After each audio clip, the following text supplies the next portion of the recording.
Hello and welcome to Weird Reads. I'm Jason, and this week I have one hell of a wonderful guest. I'm so glad to have him on the show. This week we're talking with Jeremy Wagner. Jeremy is, as I like to say, a busy guy. And the reason why I say he's a busy guy is because he doesn't just write novels. We're going to get into what he does. He's in two different bands, Broken Hope, which is a death metal band that's been around since 1988, and he formed... and also Earthburner, which I believe is fairly new.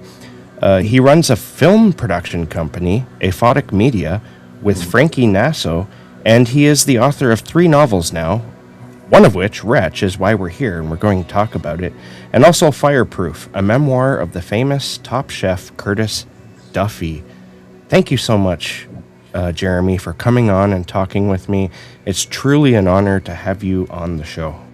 It goes both ways, Jason. Thank you for having me. I'm really happy and grateful to be here and talk to you on a Saturday. Saturday, right? Yeah. I think so, yeah. So, this is, it's great. And again, I really appreciate you having me, man. Thank you. I appreciate your taste in movies because we were talking a lot about movies before I hit record here. But I've been listening to you talk on podcasts over the last little while, and I noticed that a lot of your favorites are also a lot of my favorites.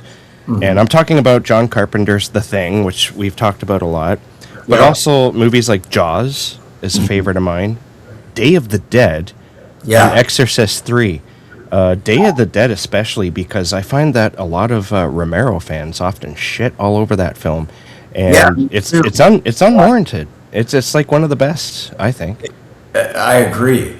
Yeah, and those are the optics I've had for years too. Like, ask someone, "Oh, what's their favorite Romero movie out of we'll call it a series of zombie movies or whatever?" And they're always like, "Oh, Dawn of the Dead, some hardcore ones, Night of the Living Dead, the original, and all that." And for me, I do love Dawn of the Dead, and Night of the Living Dead was great, but for me, I've seen Land of the Dead. I was okay, but for Day of the Dead for me really just got me. Me too.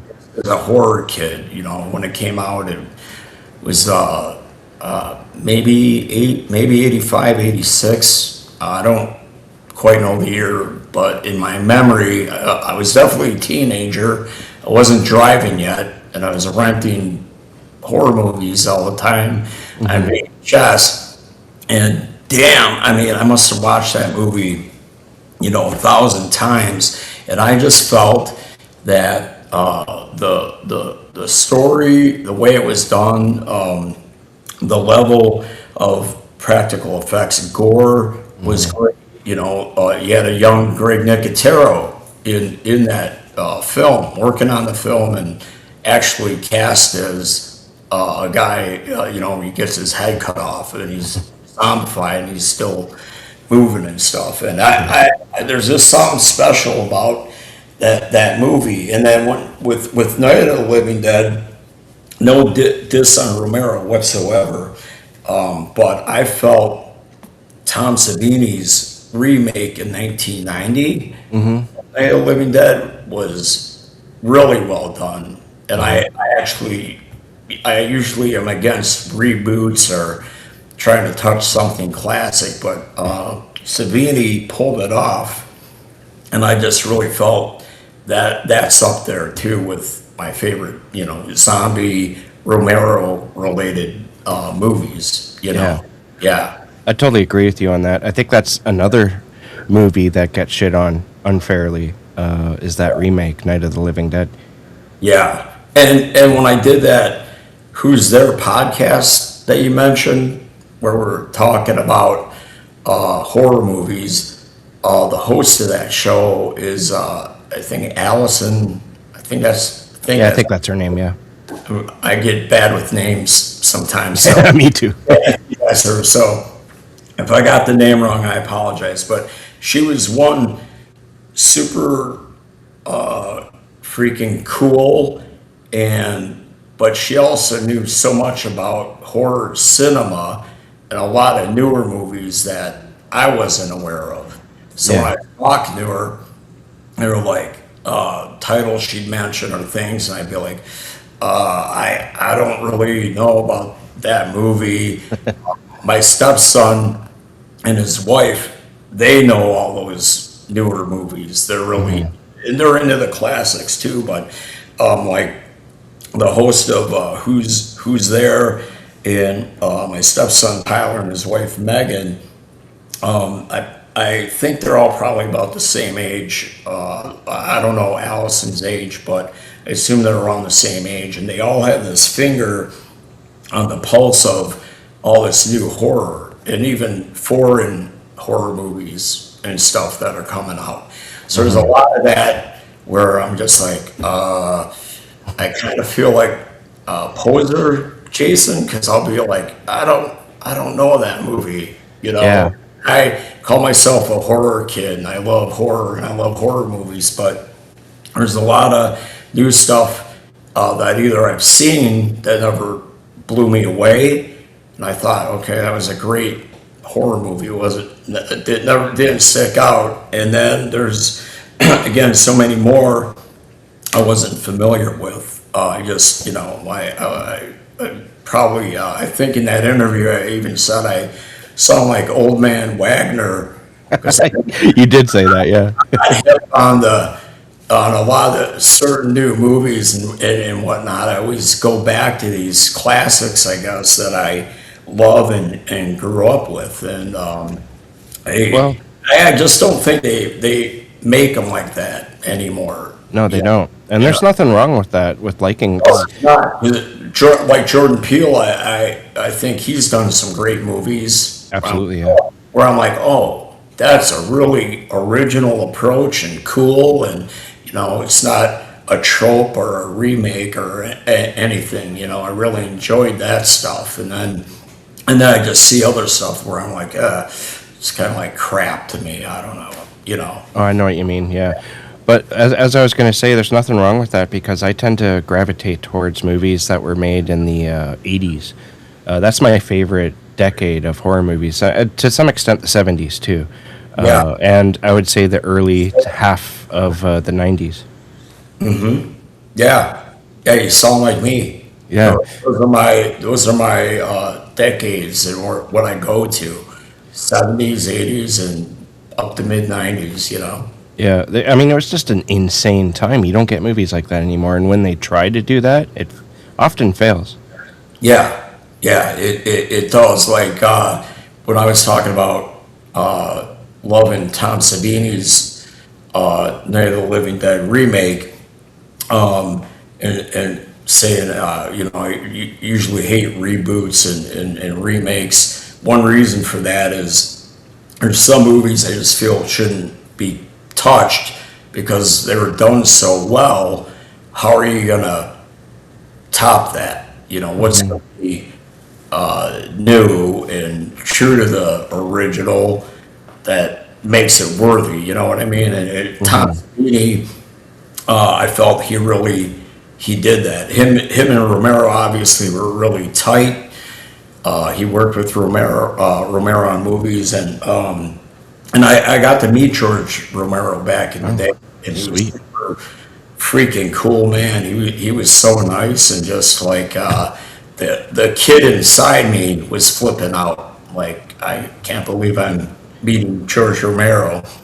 And I met Tom Savini before too. He's a man of little words. You know, he's like, all right, I'll sign your shit. Here you go. Whatever, you know, all business. But I still love Tom Savini. But one thing I say in interviews too, Jason, if you've seen other ones, I always say I take a long way to get to a point. So you'll get a lot of interviews out of me. So my point of bringing that up is I grew up as a kid in the 70s. So I was born in 1970 and always loved horror from a very young age.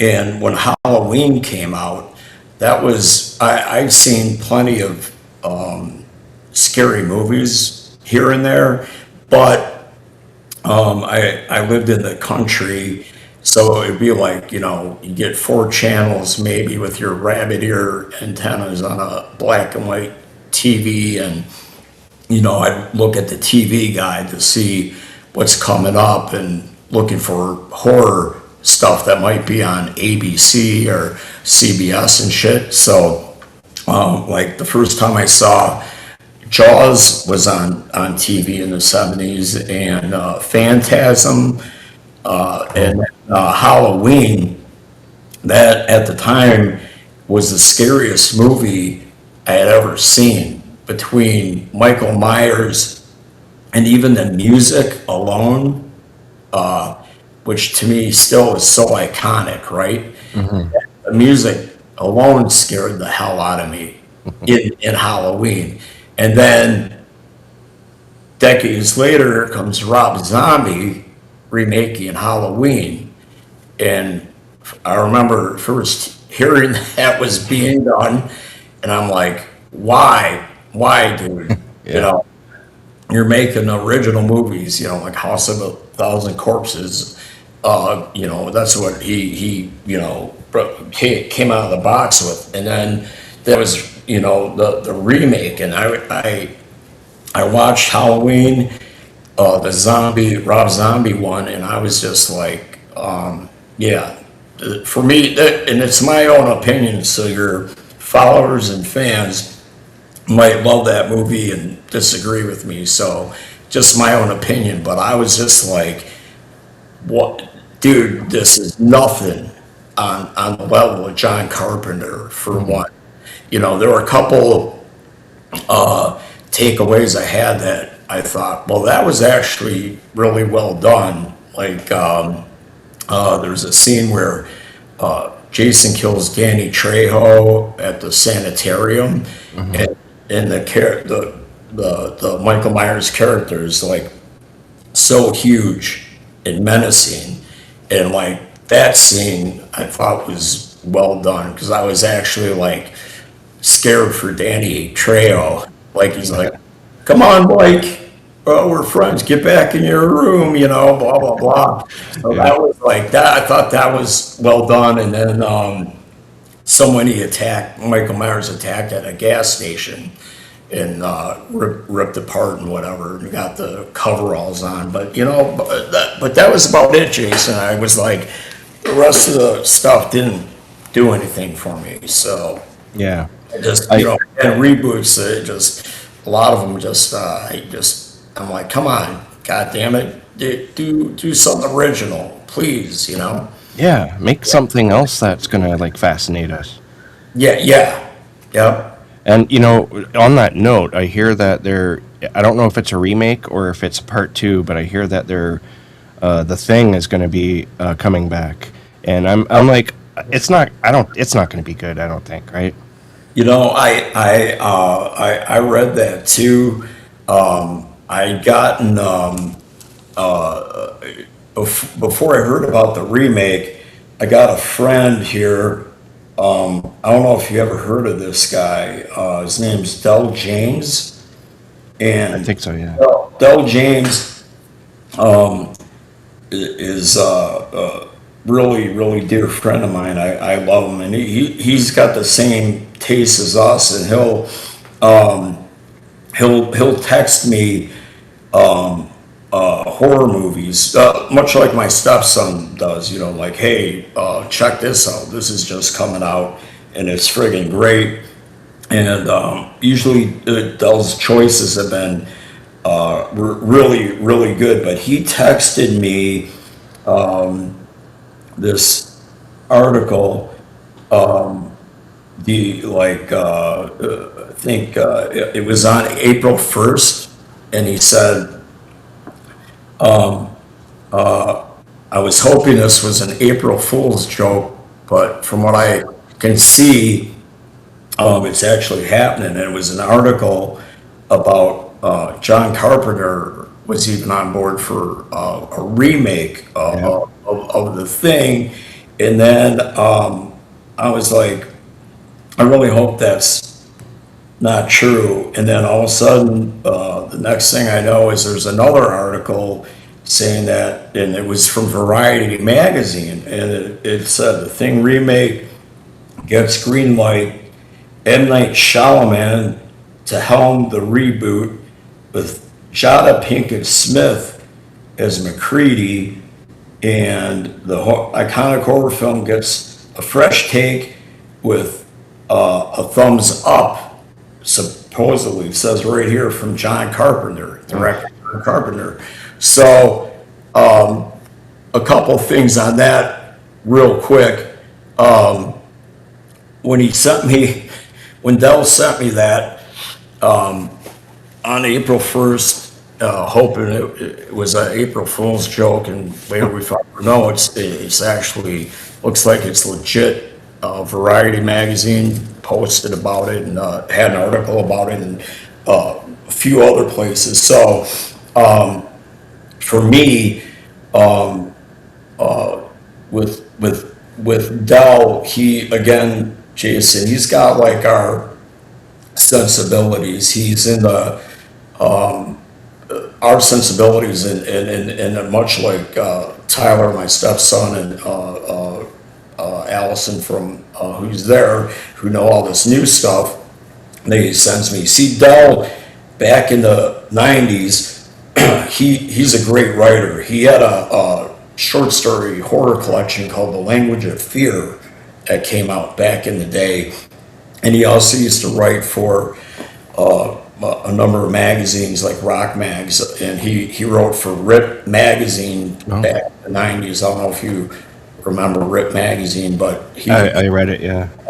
But he's also been the tour manager for Guns N' Roses since they started, like since day one, basically. Wow. So he's still with them, and but anyway, he's a great dude. He's always giving me recommendations, and we've had these discussions like you and I are talking about with reboots and all that stuff. And I just remembered, if anyone, whether you liked the band or not, pretty much anyone that's into rock knows November Rain by Guns N' Roses, and it's also, I think, the biggest or largest viewed music video in history. It's got like 2 billion views or something crazy like that. Mm-hmm. But at the end of that video, if you watch it, it fades to black, and then on screen these letters, these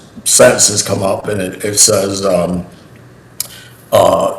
November Rain is based on the short story Without You by Del James.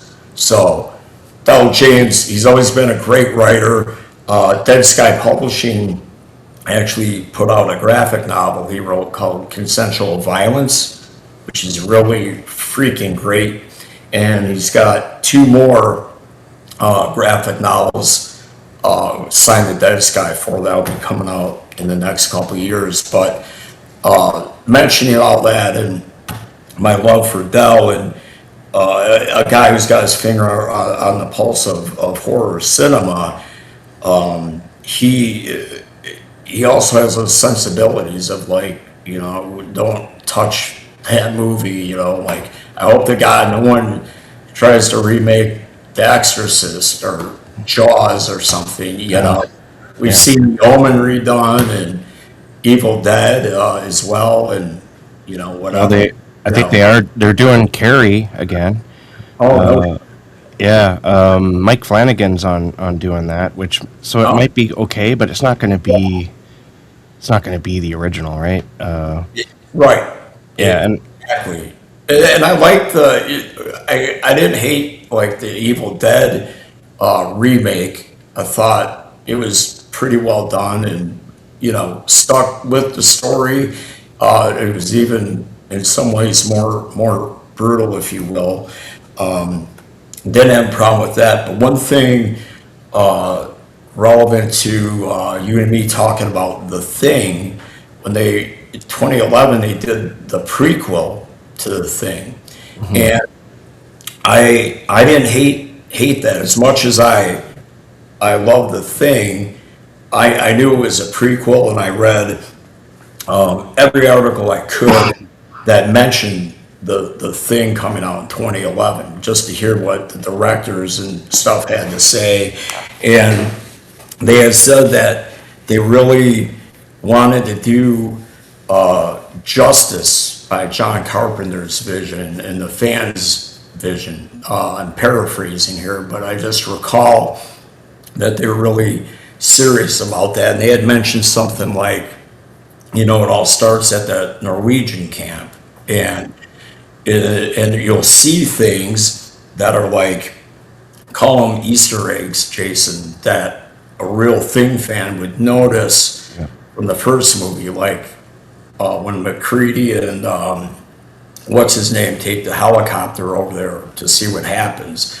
It's all frozen over and burnt up, and there's like an axe in the wall or a door or something from the '82 movie. Like they had that axe in the wall or door or whatever, and all this other stuff that happened. So, but what with me saying I didn't hate it, I rather enjoyed it because I felt that they did their best to stick with the storyline and how things led up to what we know as the Thing. But Hollywood releases it as the Thing.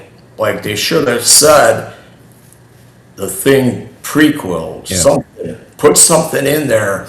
So even if you're Generation Z or what the hell ever, that like, wait, prequel, there's another movie, like, what's this mean? But it was just called The Thing. And so many people thought it was a remake, and that just was driving me nuts. Just seeing me too. Back then, when it was posted about it. Oh, I went and saw this, and you get comments, like, oh yeah, what a shitty remake. It didn't even make sense. And it's a goddamn prequel, And the same about Exorcist. Exorcist 2, The Heretic, was crap to me, but Exorcist 3 comes out, which is actually the real sequel, Legion, by the same author, William Peter Blatty, who also wrote and directed the movie, Exorcist 3. And from what I understand, I could be wrong, my memory is like, you never know what I remember correctly, but I swear that William Peter Blatty, when he was enlisted to direct, write the script, it's based on his novel Legion, which is a sequel to The Exorcist, was battling to name it, Legion, not Exorcist 3, but Hollywood, they want that brand name, right? So they call it Exorcist 3 to get people in theater seats, Oh, Exorcist 3, The Exorcist, like that, like if you didn't know the backstory, you wouldn't understand this is an actual sequel, with some of the same characters. Name-wise, not, different actors, but same character names, so. A lot of people didn't understand that one either. Yeah. And it's because of the marketing. And it's that's a goddamn great movie to me. Oh, it is. It's brilliant. The more I see it, the more I like it every time, Me too. It's fucking great. Yeah, absolutely. Yeah. Are you in death metal at all? I listened to it a little bit. I'm not like I listened to you on another podcast where the guy had his leg injured. I forget the name of Horror on the High Desert, and I'm not into it as much as he is, but the reason I ask is there's a really well-known long-time death metal band called Immolation. I know them. Right? Okay, so Immolation. I've been friends with one of the founding members, the singer bass player Ross Dolan, one of my closest friends, they formed in '88 too, like Broken Hope. So I've known him since we were teenagers, tape trading and all this stuff. But he's like us. He always loved horror. And I remember when Exorcist 3 came out, and I think that was around 1990 is when that came out. And I remember talking to him on the old rotary phone at the house, the landline. He was like, Jeremy, I just saw Exorcist 3, man, and it's a friggin' masterpiece. I'm like, really, Ross? I respect your opinion, but I got kind of like ruined after Exorcist 2. Like, I didn't want to see Exorcist 3 because I thought, oh, here we go again. They're trying to milk the shit out of The Exorcist, right? And he's like, no, this is William Peter Blatty, the original guy who wrote The Exorcist. He directed it and wrote it, and he's like, dude, it's fucking brilliant. And he said, I'm not going to spoil anything. And mind you, when I said my memory's fuzzy, there's certain things that I remember distinctly. And I remember him telling me, I don't want to spoil anything for you, but there's two parts that you'll never forget. And he said, you'll see there's a part with these surgical shears that this nurse has at the house with the detective's daughter, or the police guy, George C. Scott's daughter. They have the old lady there, and then she pulls us out and like just barely misses the neck.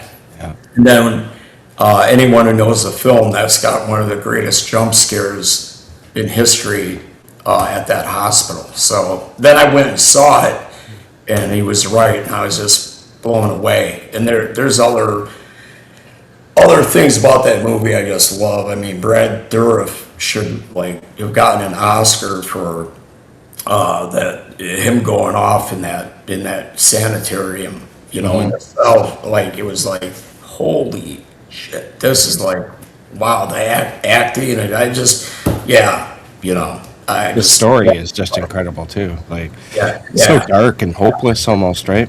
yeah, absolutely. Like, evil is in the air all the time.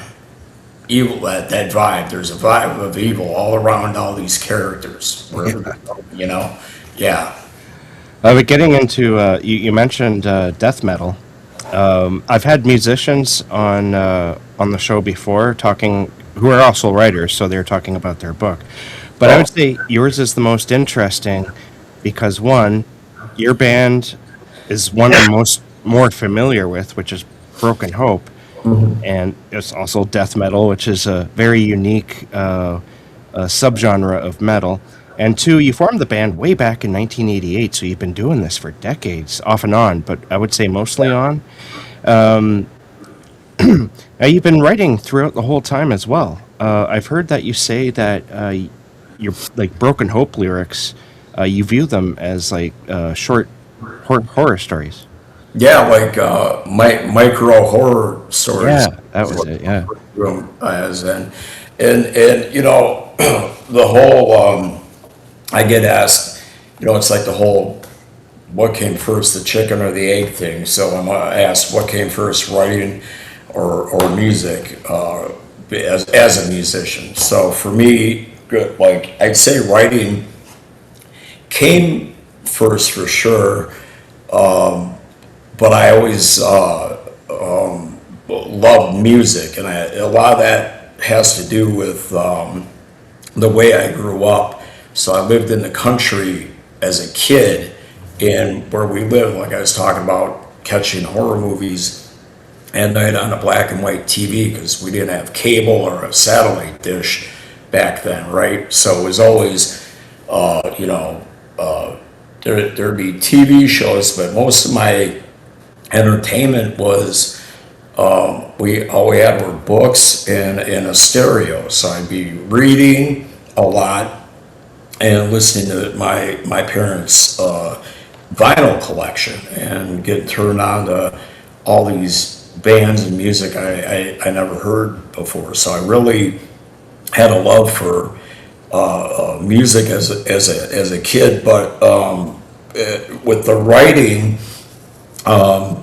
like I, started writing probably at age 5, legitimately, because outside of reading books and listening to music to entertain myself, it was all imagination and exploring the countryside, going out in the woods and across the fields and, pretending I was like, Bilbo Baggins and some shit with a wooden sword my grandpa gave me, like that kind of thing. And but I was such a bookworm, that, and I get that from my mom, because at the house, when I talk about growing up and reading a lot, my mom to this day is a voracious reader, and her tastes were always dark, it'd be like mystery, thriller,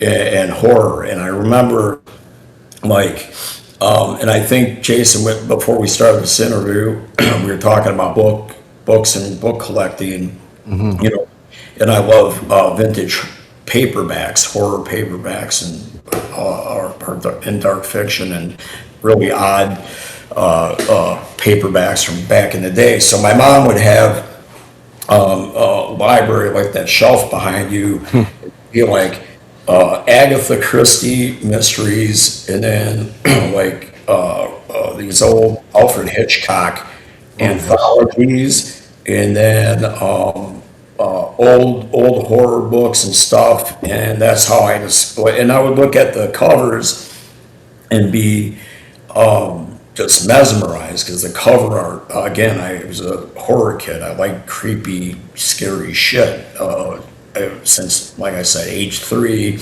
or whatever. So I'd always pull out all the books and look at the covers and see what they're about. And I remember my mom had Peter Straub Ghost Story back when that came out, early 70s, and then Stephen King popped into our life with Carrie at first, and then it was one book after another. But for me, as a reader and a writer, I always tell the story that in 1975, my mom, that's the year Jaws came out in the theaters, okay? So I was 4 years old, going on 5. I'm just going to share this with you. Bear with me. Okay. Again, before the show, we were talking about how you and I are the same. We don't want to ever get rid of books. We'll collect them, even if we don't get around to reading them yet. But this paperback, all right, this is the original paperback from back in the day. Yeah. And I've got the original hardcover now, and the hardcover Jaws is way different. It's like a black and white cover, and the artwork is the setup of the artwork is the same, but the shark looks more like, honestly, I'm not the only one. I've read this takeaway so many times. It looks like a big dick, actually. Yeah. It's like a tube with teeth, and there's a chick up here, and it's, black and white. So, but when the movie was going around, and Peter eventually got the deal, the motion picture deal, they had a new cover made for the movie posters in the paperback, which, again, this is a mass market original paperback. So this book is like, at the time, any place you went, not just bookstores, I'm talking like the gas station, the pharmacy, grocery store, newsstand, this was friggin' everywhere, like literally everywhere. So as a kid, I'd see this everywhere. And then my mom, again, a voracious reader, she bought it. And then she comes from a family of 10 kids. I got all these aunts and uncles, and a number of them had the paperback. So I like couldn't escape it, right? And I was just, that image like just really caught my, like I was obsessed with it. So the funny thing is, again, growing up out in the country, I rarely got to see a movie in theaters. When we would go to a movie in the theater, it was in this college town, which was about half an hour drive from where we lived. College town, right dead center, middle of Wisconsin. It's a college town called Stevens Point, and they had a couple of movie theaters there. And certain movies my parents would take me to, other movies they wouldn't. So I didn't get to see Jaws in the theater when it came out. I had to wait for it to come out on TV. But I went because of this book and being obsessed with it and wanting to see the movie so bad but not being able to. I love reading so much that I went from reading all these kids books like Maurice Sendak and Dr. Seuss and all this stuff to actually tackling an adult novel, so this is the first novel I ever read. And I remember, certain scenes and chapters that were like adult oriented, right? Yeah. I'd be like, hey mom, what's this mean? Or to one of my aunts, what's going on here? And they're like, I don't know if you should be reading that. But I knew the book so well. Like even the opening line, I remember being on the school bus and reading the first line, the great fish moves silently through the night water, propelled by sharp sweeps of its crescent tail.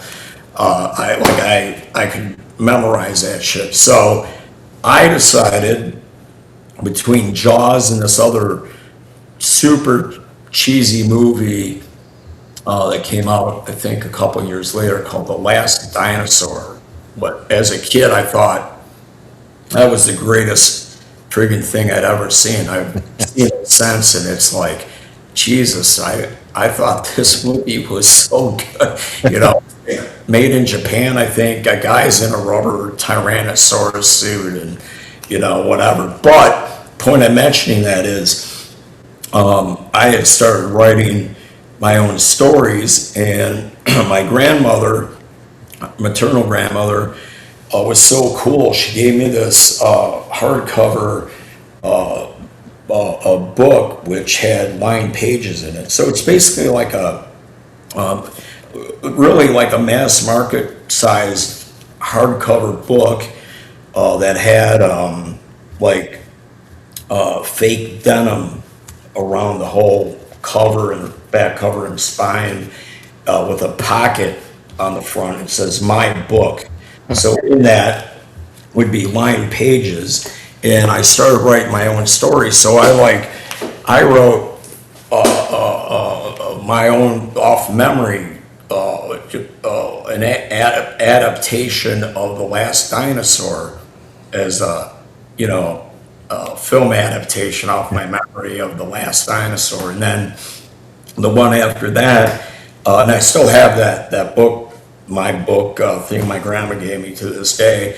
The next one I wrote was Jaws 2. Oh, nice. Before Jaws 2 ever actually came out. Yeah. Well, it was ever a movie, So from there, I just kept on writing stories, Yeah. just short stories and stuff, and that led up to Broken Hope in '88. Forming that in high school, I got into metal, at age 12, 82, and then it started with Crocus, Iron Maiden, Judas Priest, some others, and then I was like, I want to hear something heavier. was so into heavy metal and looking through records at the store and just buying albums because of the cover artwork. You're not knowing the band, right? And that's how it evolved, Jason. And then finally, like 84, well, God, it was Ride the Lightning came out by Metallica. And in my search for heavier and heavier music all the time, when I heard that album, it changed my life. It's like people say, I'll never forget where I was when John F. Kennedy got shot, or I'll never forget where I was when this happened. And it's like, I'll never forget where I was when I heard Ride the Lightning. It just friggin' blew me away. And I'm like,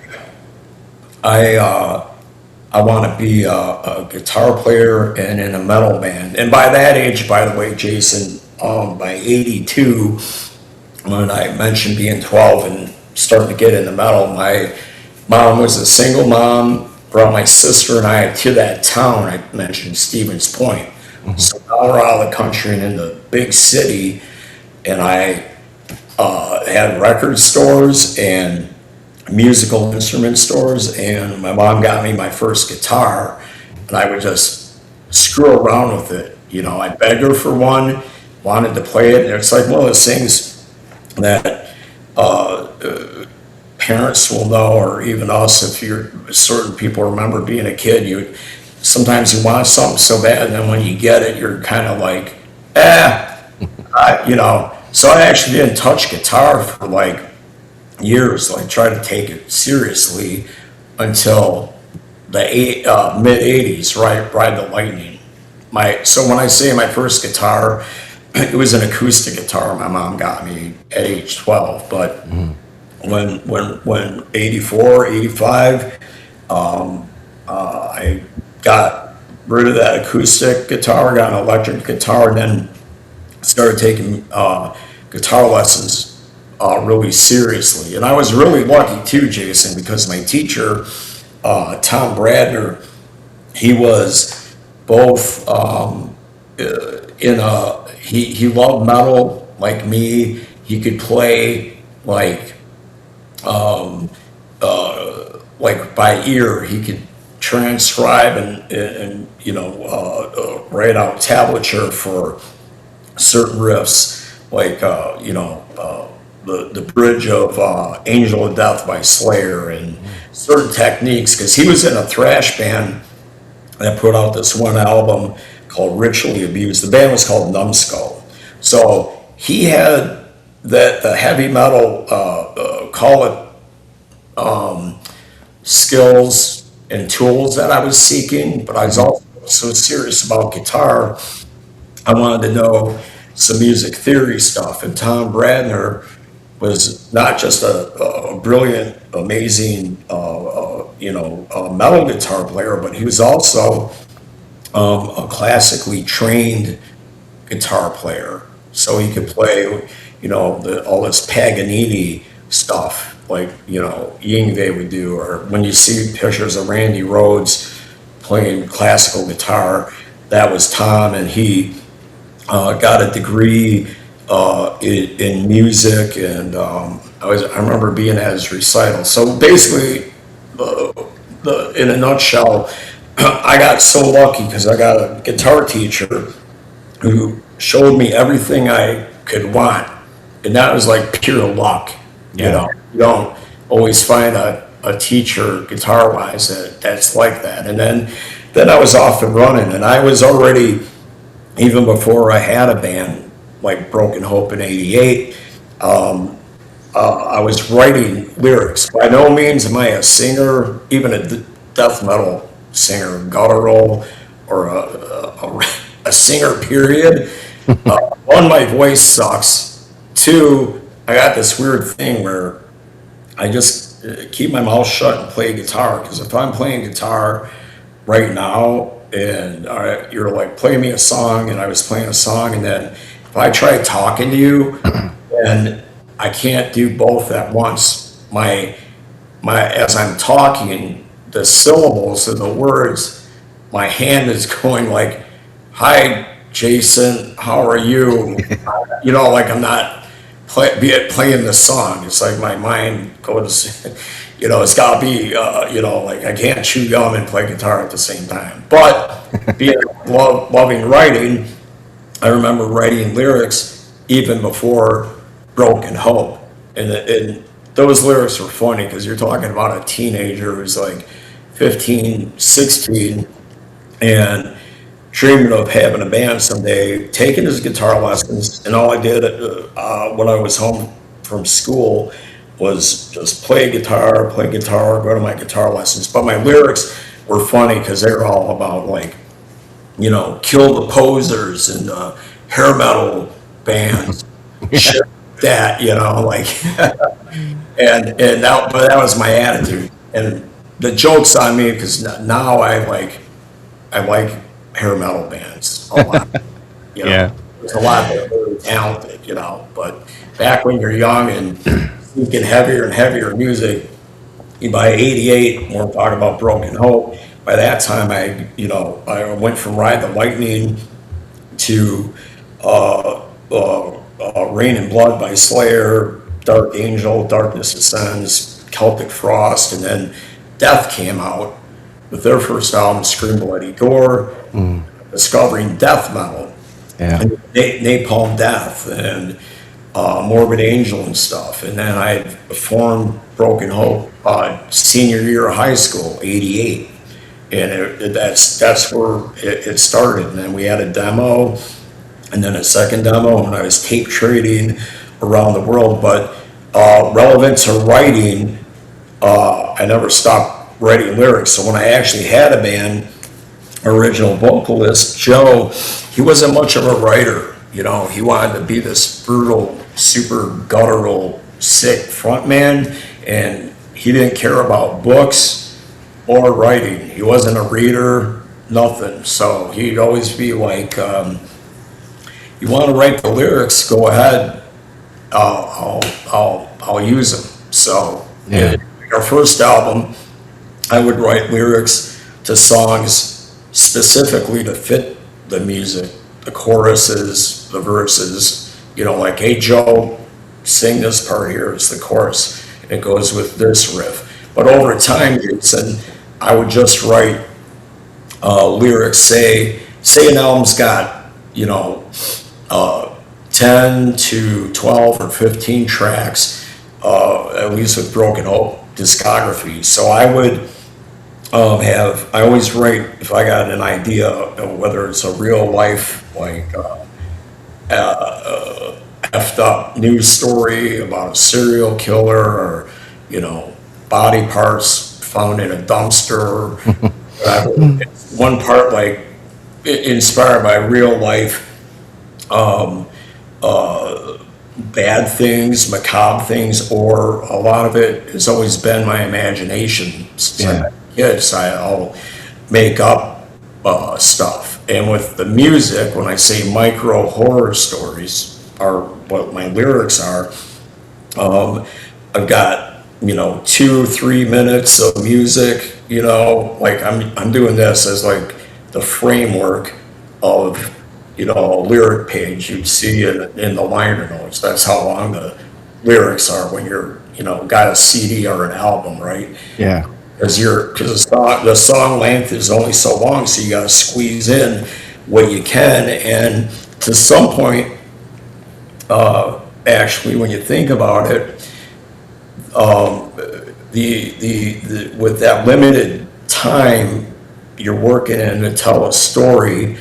And with Broken Hope, the stories I write, one, I'm telling a story, but with that limited time, I go for the jugular. So Broken Hope has always been over the top lyrics with being really explicit and horrifying and whatnot. So, but again, I try to tell a story, and I don't try to be, it sounds like a contradiction, but I really don't intentionally go, I'm going to make sure this is a shocking song title and lyrics to get attention, to be like, I'm trying to shock people on purpose. I always write for myself what I'm into, but with Broken Hope, it's always, it's extreme music and it's extreme lyrics, the words and the story, It's like extreme horror. Yeah. It's also death metal, right? So it sort of fits in. I Right. think anyone who would call you trying to, doing it for shock value would not understand what the subgenre is all about in the first place. Right, because Yeah. that's a big part of the subgenre. Exactly, yeah. In real life, the real Jeremy Wagner is this mushy guy who, loves kittens and dogs Yeah. and puppies, and I'm a hopeless romantic, and I'm a sweet guy. And over the years, I've had people go like, "What's a nice guy like you writing such nasty lyrics and horror stories?" But that's just entertainment and what I'm into. It's always been in my DNA. I have a friend, Stephanie Cabral. She's a photographer from LA. She's total metalhead. And actually, I met her through Rip magazine back in the 90s. She was working with Rip, and that's how we became friends. And her boyfriend, Chris Broderick, reminds me a lot of my guitar teacher, Tom, because Chris is also classically trained, but he's been in like Megadeth and now he's in the band In Flames. A super cool guy, super nice. But I remember back in the day, Stephanie's like my age, so in the early 90s when she had Broken Hope's second album, The Bowels of Repugnance, and I remember her and I just talked about this. Coincidentally, it's funny, I'm bringing this up. Like 2 days ago, we had this conversation, and she's like, "Do you remember in 1993 when Bowels of Repugnance came out, and I got an advanced CD from you through Metal Blade Records, and my mom read the lyrics and said, 'Stephanie, you're friends with this guy?' Like, what Hobo Stew, I got the idea for Hobo Stew from Hustler magazine, would have these nasty X-rated cartoons, and Hobo Stew was super. There was two hobos like behind an abortion clinic, and there's a dumpster, and they're like roasting the Yeah. scissor, and the guy, and the one hobo is like, I think, puking or something, and the other hobo is like, "Hey, what's wrong? This is Hobo Stew." And by the way, that's like something I saw I probably shouldn't have when I was like 10, but I never forgot it. Yeah. And then look what happens. It turns up in 1995 as the name of a Broken Hope album, and that's what it was about. But I get people like Stephanie's mom or others that are like, "What's wrong with you? What's wrong with you? Yeah. You're such a nice guy. What's going through your head? So what can I say? But anyway, lyrics, when Broken Hope, our first album, Swamped in Gore, came out, by that time, Jason, I'm still lyric writing, of course, throughout all the Broken Hope years, but I had, as a kid, gone from writing in that notebook I had to like writing actual longer short stories, trying to get better as a writer and trying to get published and stuff, and just working on the craft. So I had I would tell people like, a yin and yang symbol, this yin and yang. That's how I look at my passions. The one part is books and writing, and the other part is writing music. That's been the two big creative forces in my life. But at this stage, I'm still doing Broken Hope. I did the band Earthburner, which is more grindcore, death grind, shorter songs, unlike Broken Hope, where you got real, longer songs, more layers, if you will, guitars and stuff. Great. This Earthburns is grindcore in your face. And songs are a minute, maybe, or 2 minutes. 2 minutes, yeah. Like Napalm Death or Terrorizer. It made me think of Pig Destroyer, too.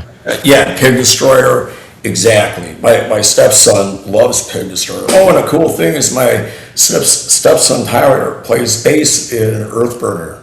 Oh, He loves grindcore. that's cool. And he loves Pig Destroyer. He's got Pig Destroyer tattoo. Huh, nice. Yeah. He also has an Iron Maiden Eddie tattoo from the Killers album. That was his first tattoo. Because his Maiden's his favorite band, actually. And he's a guy with Tyler, eclectic taste. So, he's got Old Maiden tattoo and Pig Destroyer, generations apart, different subgenres. But anyway, yeah, so the writing now, I write full time, still do Broken Out, still do Earthburner, but I pick and choose my battles. I don't like to tour anymore. I've done a lot of it worldwide over the decades, and I'm like, still love writing. Not all I love guitar, death metal, writing grindcore. But I also write like even experimental, like you could call soundscape music with a guitar synth. That's really cool, or like shoegaze type of stuff. Like I love shoegaze music. So I write a lot of stuff people might not ever hear just because it's my outlet and through a guitar, not a keyboard or anything. But yeah, I'm still doing music, but my writing has been my priority for a while. So Awesome. yeah. Before we get on to the book, I'm just curious, will we see another Broken Hope record anytime soon? That's a good question because let's see, I'm trying to do the math. Since the last record? I think it's 9 years.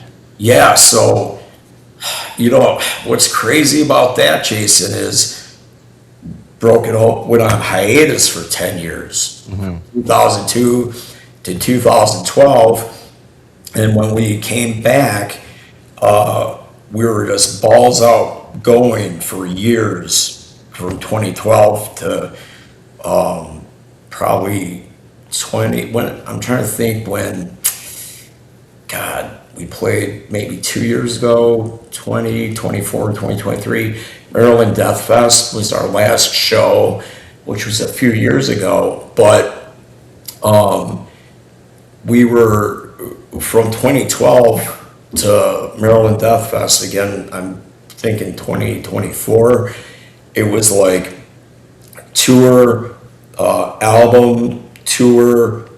We put out live album and DVD. We also put out a Broken Hope documentary in 2012, 25 years of sickness or something it was called, and then we did our Mutilated and Assimilated album in 2017, and so for those 5 years, it was just touring worldwide, album, touring, live album, DVDs, studio album 2017, and then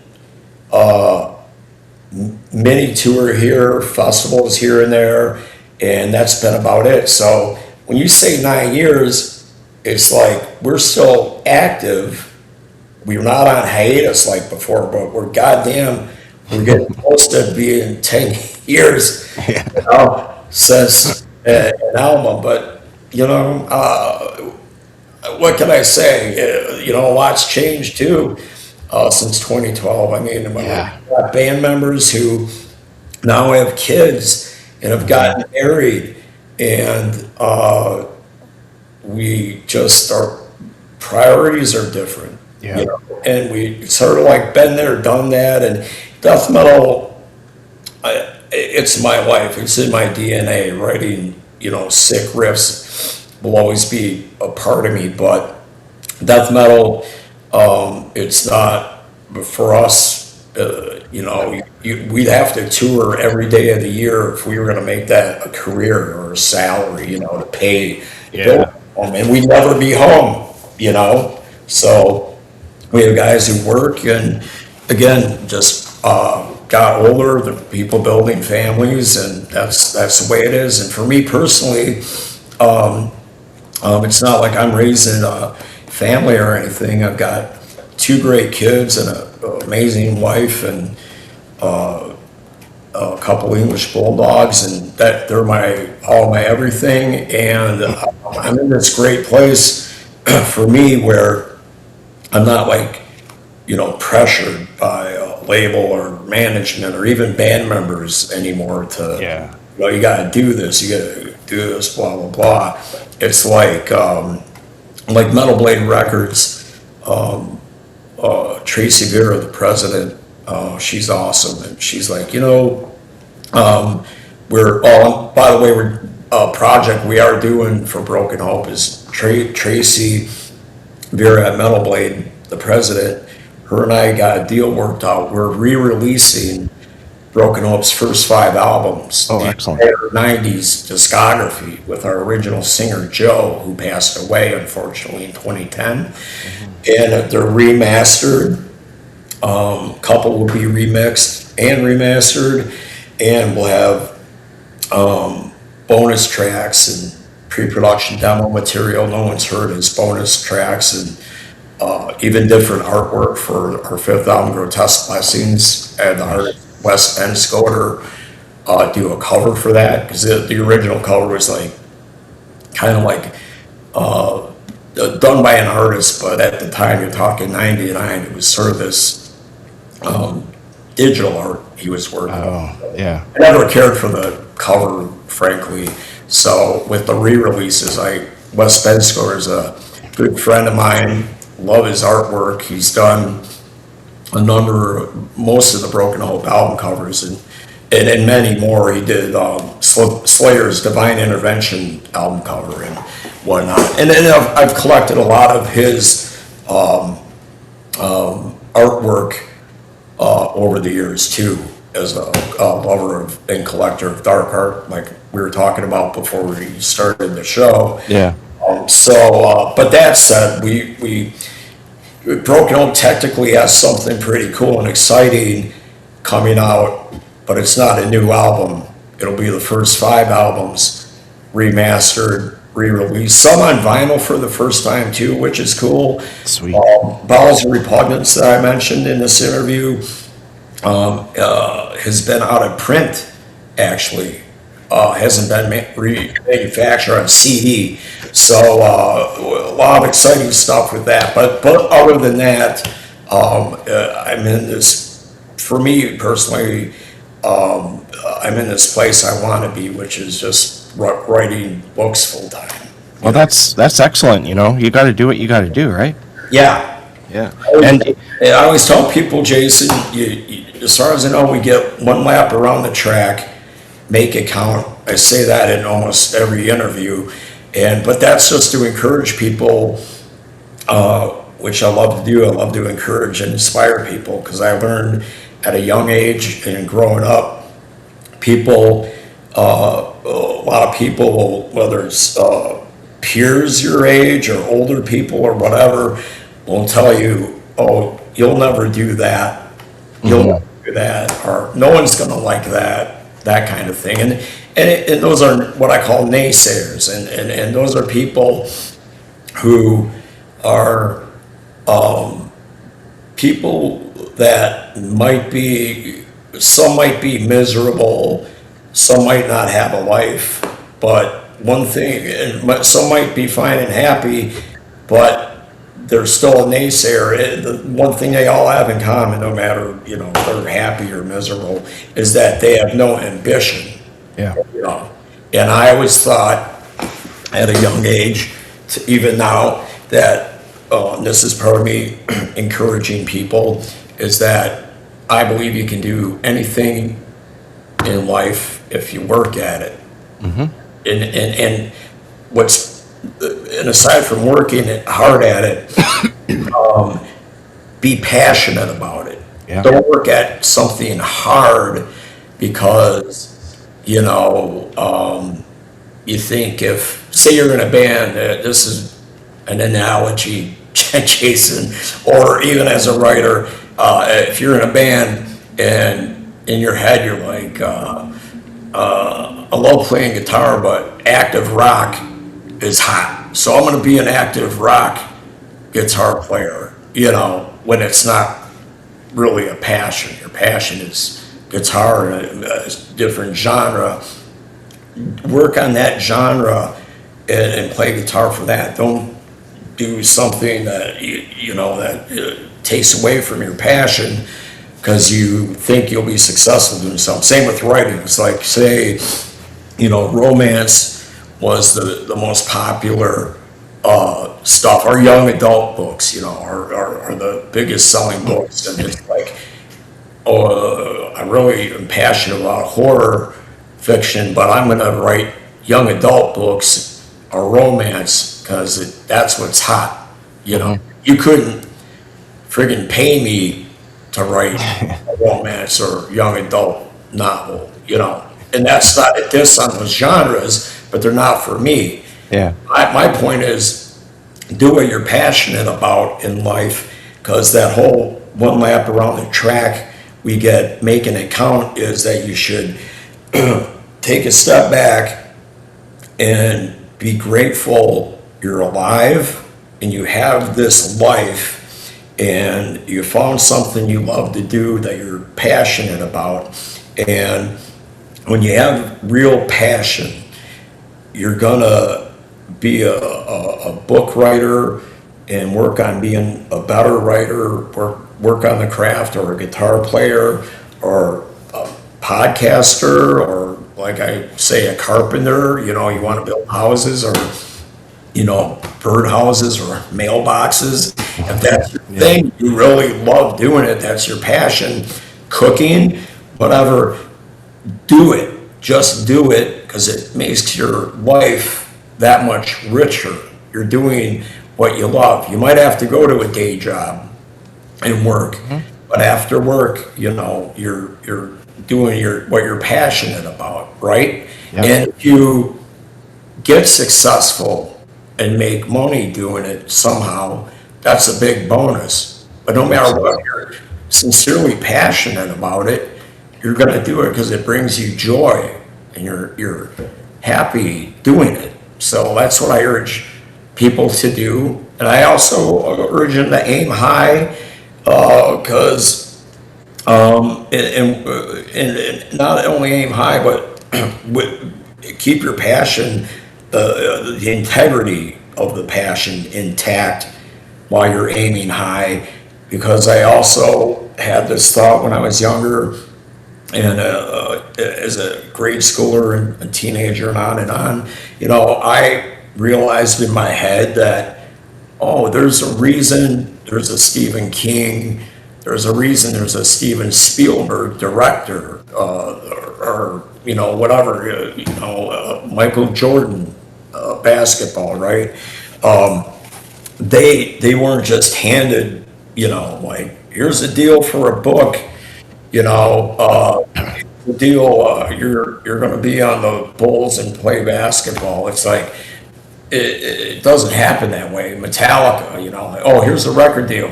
You guys are great. These are all people who came from humble beginnings, had hard times, but they loved what they did, and they worked at it, and then they got published, or they got a record deal, or they got a contract to do a sport, whatever, it's just like they worked hard at it. And I realized that at a young age, I just knew, like, you don't just get handed that stuff. But the naysayers will always say, you won't ever do that, or you can't do that, or no one will like it, Dude, stay in your lane, naysayers. Yeah. You do you, I'm going to do me, and Absolutely. stick to what I want to do and enjoy my life. Yeah. I argue for the same things, because life is hard sometimes, and Yeah. you need an outlet to make things better, I guess. And so you should follow what it is exactly you want to do. I do know people who can like write to market, and I don't personally get that myself. I can't. I've Yeah. tried. I can't do it, Yeah. and I Yeah. don't want to. You know what I mean? Like it's just Yeah. you got to stick with what drives you. Yeah. With people Yeah. like us, right? Exactly. Yeah. Yeah. Now, Drive. That's a great word, Jason. That's a yeah, big part of it. Drive. yeah. Now, speaking of drive, you've written 3 novels and 1 nonfiction book, and I heard of you writing books, but I never got around to reading you until you and Kaylee approached me, and I'm so glad that I found you because I got Wretch off NetGalley, but Kaylee sent me a PDF too. But I as I mentioned before, I used the NetGalley version because it's EPUB, and Yeah. I read it and I absolutely loved it. Congratulations on the release. Yeah, thank you for one reading it. I'm so glad that you got a chance to take it in and digest it and everything. The digest is a word. Yeah, Now, yeah. It has. It's been out maybe, God, a couple months now. almost. Yeah, a couple months. I think Yeah. it was in February, Coming up and on we're in April now, or something like that. Yeah, Yeah. yeah, yeah, Now, the story takes place in Chicago, and it's a wonderfully dark blend of genres. You have noir detective fiction in there. You have organized crime fiction. You have yeah. a Frankenstein monster of sorts, and big pharma horror, all rolled up into one novel.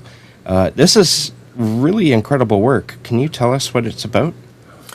Yeah. The I'll try to give you the Reader's Digest version, which is hard for me sometimes. I told you before, I take the long way around to get to a point. Oh, that's fine. But I'll put it this way. So some of the ideas for the 3 main characters, you got a protagonist, Detective Donnie Lynch, and you have 2 antagonists. And you could say there's a main antagonist of sorts, that would be Derek Hoffman, and then the other guy is Tico, the meat grinder, Tortellio. And they're both, when I think about these characters, I'm, thinking of like, who's the lesser of the 2 evils?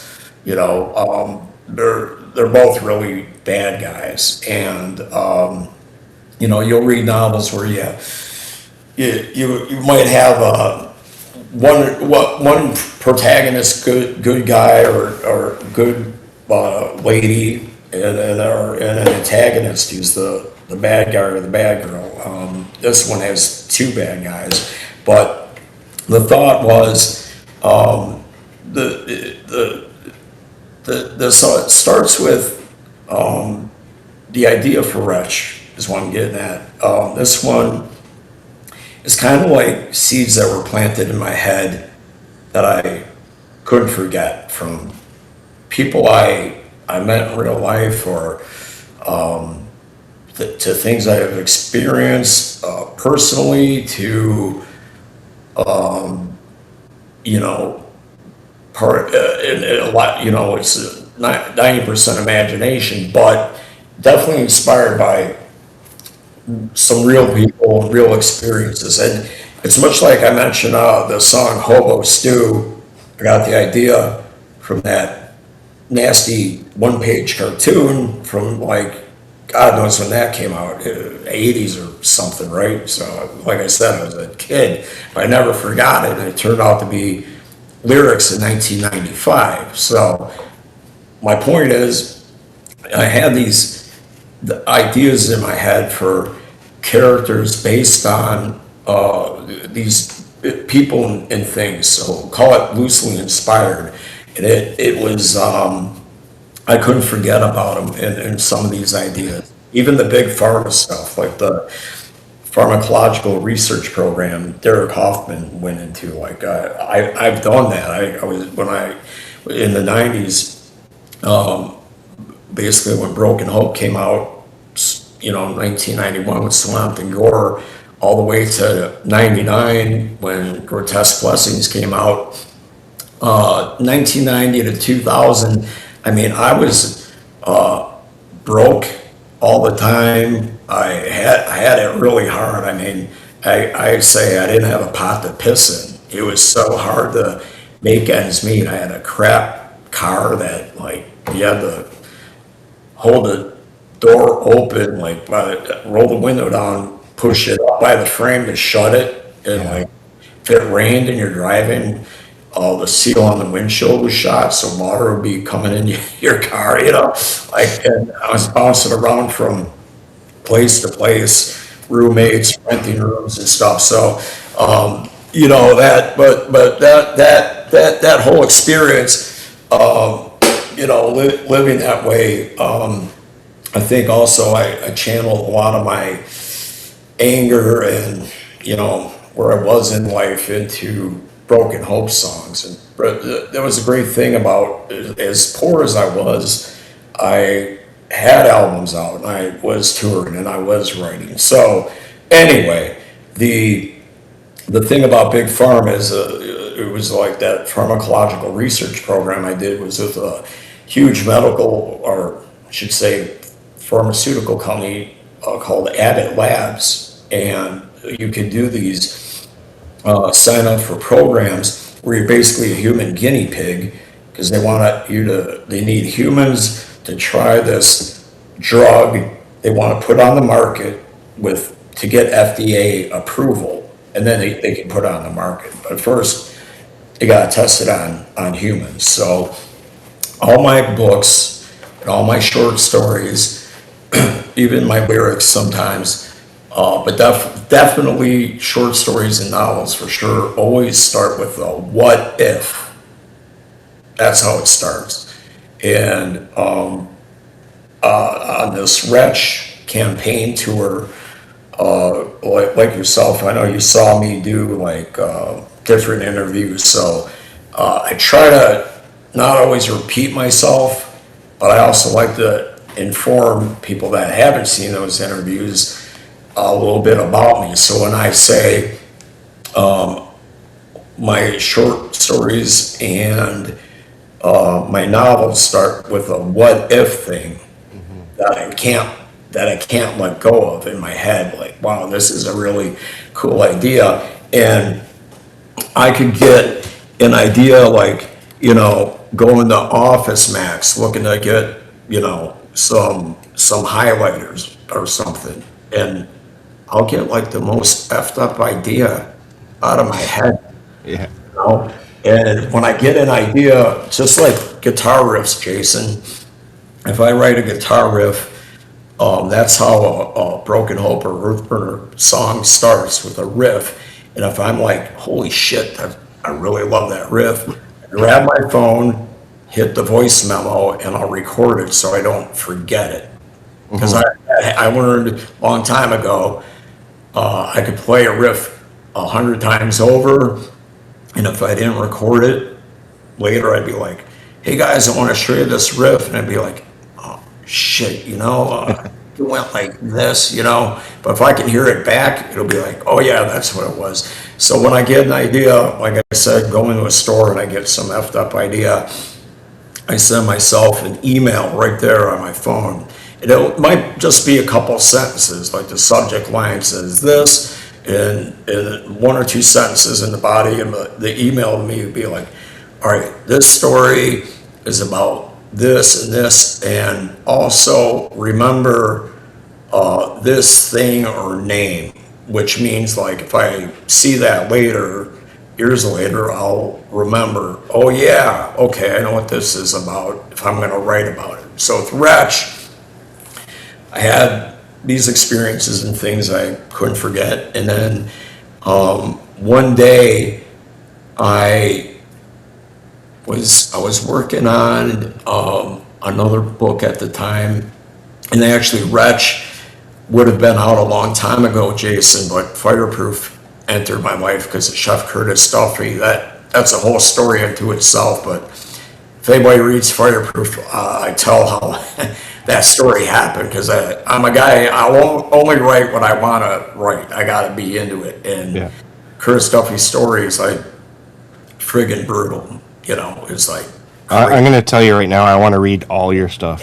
and inspiring. Oh, good. Each novel you'll find is a standalone, and even the nonfiction Fireproof Memoir of a Chef is a standalone book, and it's about Curtis Duffy's life. But I use my novel writing skills to put the reader in Curtis's shoes at whatever age he was during his journey in life, so you can feel what he felt, and his words are his words. When you see him in quotes, that's his voice. But it was a great collaboration and made for a great book.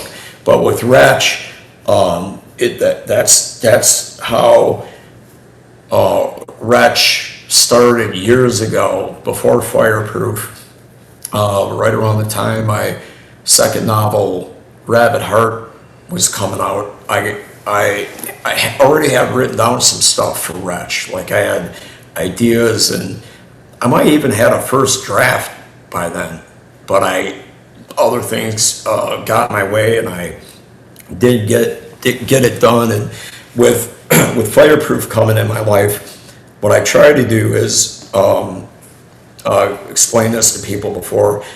When I have a work in progress, and I get done with whatever draft of that work in progress, is at the end of second draft, third draft, whatever draft it is. When I get to the end, I put it to the side, and I'll always have another book I'm working on. So, like, I can switch to Fireproof, and then my head is in a whole different game. And when I get done with whatever draft of, say, Fireproof, I'd be able to go back to Wretch, and by that time, once I started rereading Wretch to see what I wanted to revise and whatnot, it was all brand new again. It's really exciting and fun, because it's like, holy shit, like, I wrote that, and I wrote that. And when I say that, to be clear, it's not like I want to give anyone the impression I'm arrogant or something. Like, holy shit, that's so great. You didn't deserve the Pulitzer Prize. It's just like, I'm like, blowing myself away. Like, yeah, you effing got it. This is like, I know what you mean. You feel like you hit the mark you were going for, right? And Yeah. you're like, yes, I did it. yeah. And when I'm writing something new, I aim for 1,000 words a day, and I'll get in a zone, Jason, where I don't have like an outline where I know every single chapter, what's going to happen, this and that. I'll have the characters' names, like in Wretch, whether it's the detective, steroid boy, or the mobster from the outfit. I'll have their backstory names and know what they do and what they're about. And the big pharma stuff, I knew something would happen there.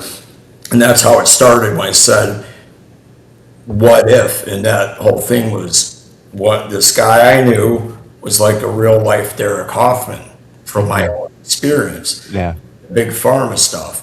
And in Chicago, it's like, it's got a long, rich history of organized crime, like New York. New York's got the five families. Chicago, we've always had the Chicago outfit. Start with Al Capone, and then it went on, and like, there's guys. Joe Pesci's character in Casino is based on Tony Spilotro, who was a real mobster in Chicago, and brutal guy, and like in the movie, him and his brother get killed in a cornfield. That's how those guys died in real life, right? Yeah, pretty brutal scene. But the whole Wretch thing was, what if a sociopath, roided out, roid raged maniac, what if he entered a pharmacological research program for an experimental arousal erectile dysfunction slash arousal drug. Yeah. What if he went in there and something happened where he took a lot of them and he got loose? And Mixed with other things too.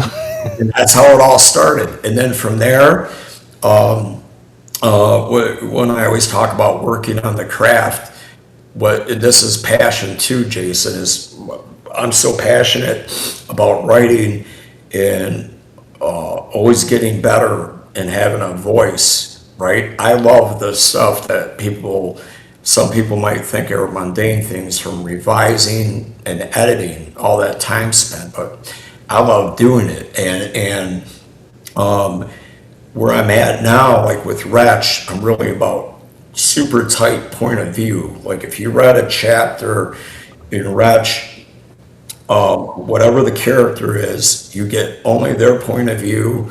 And it's sort of like what I said about Fireproof. I want the reader to feel like they're seeing through the eyes of that character. So like, and then all three of those characters have really tight and individual and unique storylines as well. And I try to make the characters multi-layered, three-dimensional, the type of, to the point where even someone like Derek Hoffman isn't some, psychopath that is like, glossed over. You get his backstory, and a guy as terrible as him, the more you learn about him and his backstory and things, you almost feel sympathy for him in a way, that, and that's part of my,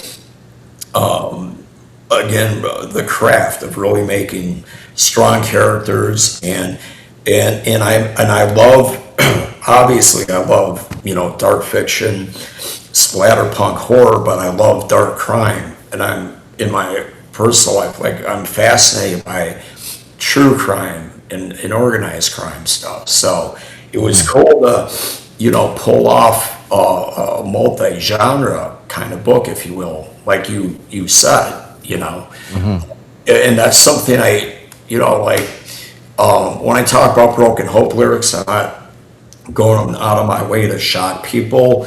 It's the same with my Wretch. Like the scenes have been dubbed. You got people give tags to everything. Yeah. So the splatterpunk horror slash dark crime novel Wretch. The splatterpunk part, I get it, because the gory parts are gory. Yeah. Right? And the sex seems explicit, but I feel, one, to be clear, I did, again, I didn't write that stuff to intentionally to have people go, holy shit, you got to read Wretch, that creates some noise, that'll get a buzz if I do this or that. When I'm in the zone in the channel, the characters are telling me what to do. That's the magic part of writing fiction, So it just turned out that way, and then give it a name, whatever tag label you want to call it, but Yeah. it's a mishmash of those genres, and I love them. And one thing I want to say about Wretch and all the writing I've done and books I've published, I wish, I was more prolific. I'm getting there. I mean, Fireproof came out August 2025. Wretch came out in February 2026. So got those. I got 2 new books. I just want to keep churning out books. But what I wanted to say about me is with Wretch, it's like children. Anyone who has children, or if you had 3 dogs, whatever, 3 cats, it's like, most people don't want to say, like, that cat is my favorite of them all, or oh, my middle kid is my favorite. Like, I love all my books, I'm proud of them, but Wretch is what I feel is on brand for Jeremy Wagner. That level of darkness, you know, and stuff is like what I it's almost hard to articulate when I want to describe Jason. It's just, I feel like it's me. Like I found my groove at this time, at this age, after all these years of what I put out. I'm like, shit, Wretch is like me. Like, what I love that book. Again, I love all my books, but I'm like, this is where Jeremy really got his groove back. You know, Well, my niche or whatever. It's like, this is my fiction I want to write. I write for myself. I always say that when I'm done and I'm happy with it. If anyone else likes it, great. But I would be a liar to say I only write for myself and don't care what anyone thinks. I do want, I'm grateful to be published for one. Two, I don't get my hopes up though. Like, if I don't get my hopes up, I'll never be disappointed. So I had no expectations, but in my head I was like, it'd be great if someone like Wretch and enjoyed it. That would mean the world to me, even though I write for myself. But Wretch has gotten nothing but a tsunami of love, which I can't, it's like hard to fathom how many reviewers, bloggers, book lovers, and you know, you get publicity firms and marketing people at the label that'll be, not the label, the publisher, they'll be like, you know, we did analytics and looked this up and that and did comparables for books like this, and you know, we think these books would be good comparables, and like their list was so off. I was just like, there's no, Wretch is nothing like your comparables. So I gave them a list that I thought would be good comparables, and then they'd be like, oh, we think, you know, this, you know, genre, or not genre, these genders and age groups will like Wretch, and they were way off mark. It was like mostly males, right, and younger males might like it. Jason, I'm telling you, from all the press I've been doing since Wretch came out, my book tour and everything, dude, it's got to be 90% female readers so far. oh wow. Loving the hell out of Wretch, and I've done like interviews with you, and you mentioned who's there. I 2 book club sit downs I've done in the last few weeks have been all women. But get this, you talk about, you know, who your reader groups are that the experts think, you know, and like, and what their ages are. The first book club was all old ladies, man. Like, and they were wonderful. I loved it. And they had to be from their late 60s to late 70s, maybe mid 60s, but definitely up to, I would say, at least 80 years old. And they got their own book club, and they interview a lot of authors.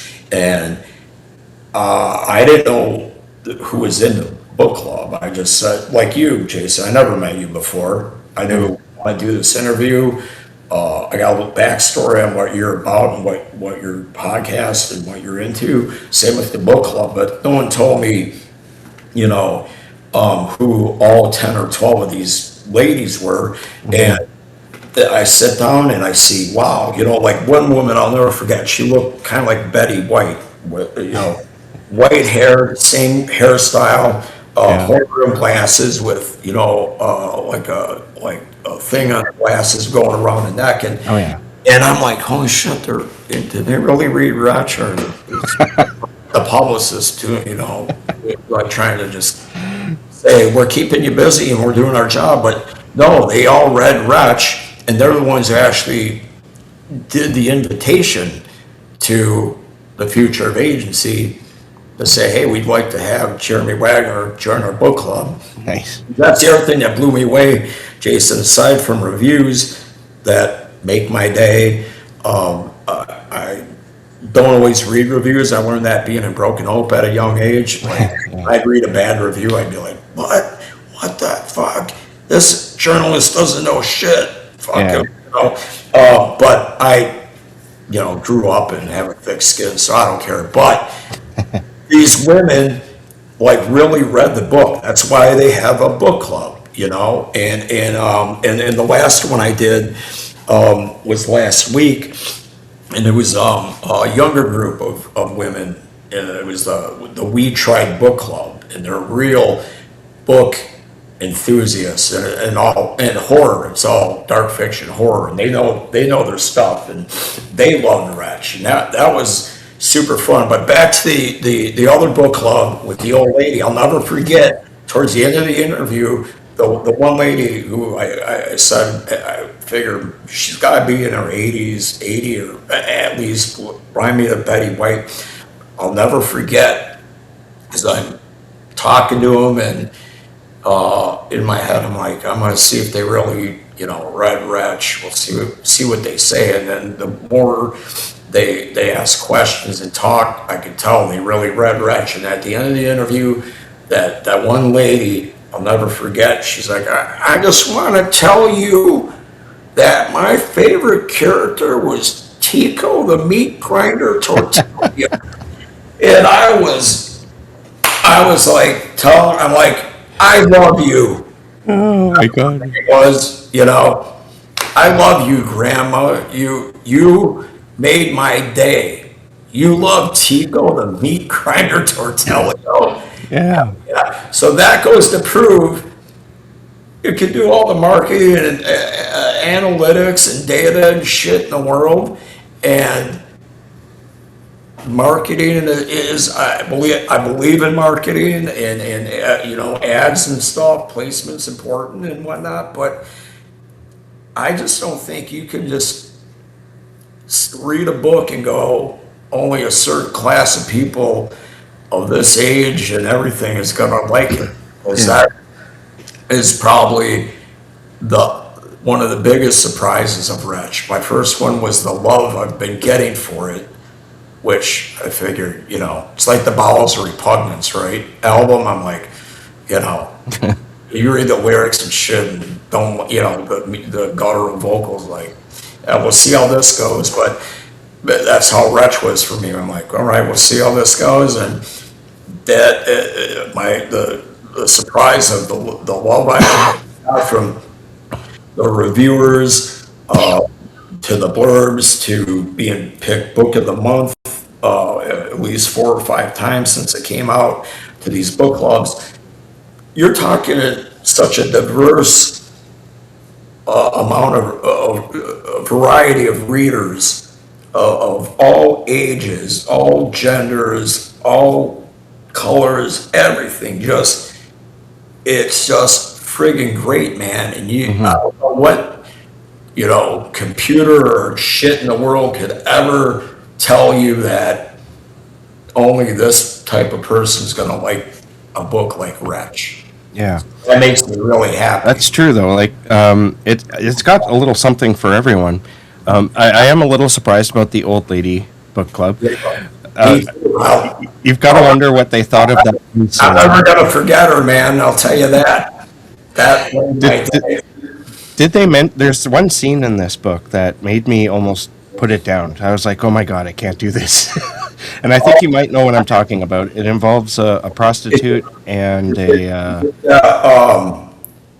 is it when she goes to the, up in the... Yeah, the bordello whorehouse? Yeah, with the prostitute and the pimp, yeah. Yeah. And Derek, of course. I have a story about that, and can you give me 1 second? Are you able to edit this? Yeah, I can edit it. All right, give me 1 second. So where are you located, by the way? I'm about 2 hours away from Toronto, north of Toronto. So I'm in Canada. North of Toronto. Oh, I did a book signing in Toronto. Oh, nice. Book tour. Yeah, I think it was Little Ghosts Books store. It Oh, I was, know that bookstore. Yeah, it's and a big horror. yeah, and a guy from Rue Morgue magazine, which is out of Yep. Toronto. Mm-hmm. My friend A.V. Lupton or Aaron Lupton, he's a writer and stuff, great guy. He was my moderator up there, but really Nice. cool. But I love Canada's in my heart. My maternal grandfather actually was born in Winnipeg. Very And nice. yeah, yeah. And I've toured all throughout there. I just got to turn a couple lights on and shut the shade. The reason I asked is because I'm on East Coast time in Miami, so it's dark here. So I want Mm-hmm. to shut this shade. As what when I'm pointing like this, I have big windows in my office. There's a intercoastal waterway, and I don't have the lights on now because when they're on, if I don't have the shades down, it's like I'm in a fishbowl. Okay. So turn the lights on real quick. I don't know if it'll look weird on your, Oh, it'll be video, fine. It'll be fine. but I'll be a little brighter at least. And then, we'll see in a minute. So thank you. And hold that thought. All right, Jason, thank you. Not a problem. Oh, sorry, I had my phone on the charger. I just looked. Been talking to you for 2 hours. Sorry. No worries. I told you I talk a lot. Yeah, that makes the podcaster's job easy. So we were talking about that scene, that really brutal scene involving a prostitute, Yeah. a pimp, and Derek the monster. Yeah. And we wanted to talk about how the scene relates to how you create scenes and outlining, and how it kind of takes its own turn. Yeah. So, for me, that's one of my favorite scenes, actually. And I've had other reviewers who have said, and readers who have said, not necessarily all reviewers, readers, just regular off the street readers who've written me, who they say the scene we're talking about was a scene where they almost had to close the book. It was too much. And I get it, but they're want to share something interesting for you and your viewers. And this is both for who either have read Wretch or haven't read Wretch. I think it's, relevant, if you will. So, the, I'm trying to find where that chapter is. Cause, here, wait a minute, here we go. Cause what I'm gonna tell you about is, why I like that chapter and how it's, different as far as what I've done in the past. When I say I don't outline a book in such detail that like I'll to the point where it's so outlined in detail, it's almost a damn book in itself. There's writers who part of their process is really heavy outlining, and their process is their process. That's a diss. If that works for you, great. What I like to do is have the characters, as I explained earlier in the interview, have them developed in my head and written down, like what they do, what their names are, and a little bit of what made them, if you will. Almost, just imagine it's a character who has a firm name and it's a mini bio on them, okay? So I have that. And then with an outline, what I call it, outline for me, again, isn't like other writers who get really in depth. I will give it a name. You could call it an outline. I sometimes call it a roadmap, which is basically, Jason, I got a book title. I know what these characters are about, where they came from, and that they're going to do certain things. I know that for sure. But when I'm in that zone of trying to write 1,000 words a day, and I'm channeling them, and they start telling me what they're going to do, I just let it flow. You know, that's, again, I can't think of a better word than magic, to call it magic, that happening. Like, you know, just explaining it here on your show. And as I've done before, I always say, this might sound crazy to people, but follow me. The characters are telling me what to do. They're doing things that surprise me. Okay, so the chapter you're talking about is it's a young prostitute, Courtney. So that's the one who has a really nasty pimp named Scat Dog, A scat dog, yeah. who has a stable of prostitutes, and she I'm sorry, I got it backwards. Courtney, well, I was going to tell you is backwards. So Courtney's a prostitute with Scat Dog, but there's also this young woman who's a prostitute, Lolinda, and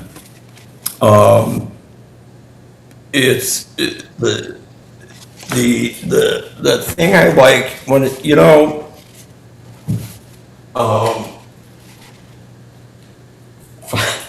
follow me on this. Like when I told you I'm in my niche, like I feel I'm on brand with stuff. Like what I write is almost like what you could call like certain authors or even filmmakers, whether it's Quentin Tarantino or certain novelists, like Peter Blauner. He's one of my favorite crime authors. These are guys that basically put out material where you love a protagonist, a good guy or a good woman, but they go through hell, and when they come out the other end, it might be scarred, it might be effed up, but they survived. Sometimes they don't come out and there's no happy endings. You get that too. So I'm that kind of guy. But I'm also a guy who I love revenge. I love revenge in movies and in books, especially when it's justified. You know, there's people in real life, Jason, who I could see a news piece and there's or a documentary.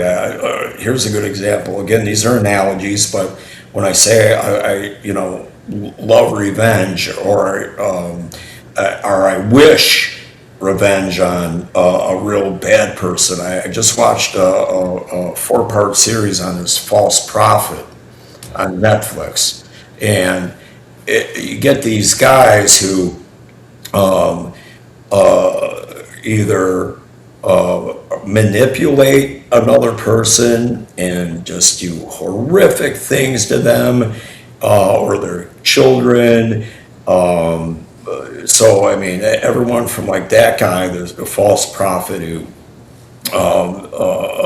assaulted women, takes money and, preys on the weak and somehow convinces them that, he's God, so he'll do anything for him. And it's really horrible.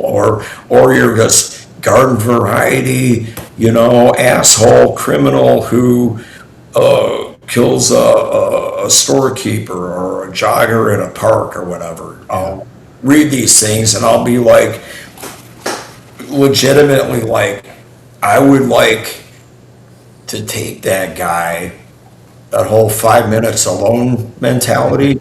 Yeah. 5 minutes alone with him, where he's tied down and I got a blowtorch and some pliers. Pulp Fiction reference. And I want to get medieval on his ass. I want to do that. So when I say, I let the characters do the talking, I kind of know where they're going. I definitely know who they are. And they'll do different things and surprise me. That chapter was actually one chapter out of everything I've written that was actually intentionally, but before I ever got there, I was going to make sure that this happened to the pimp, Yeah. who is like one of those kind of guys. Mm-hmm. And I could see it in my head. Friggin' imagination Mr. Nice Guy Wagner's got. I could see this pimp's gonna get his just desserts, and it's gonna be really brutal. Yeah. And unfortunately, that's part of my satisfying my vengeance tooth, but wrapped up there in there, which is a bit complicated with that kind of thinking, is it's also the main antagonist doing it, and what he did to the other gal, Courtney, was pretty friggin' bad. That was hard. That was the hardest part, honestly. Yeah, Because I kind of liked her. yeah. When they're talking.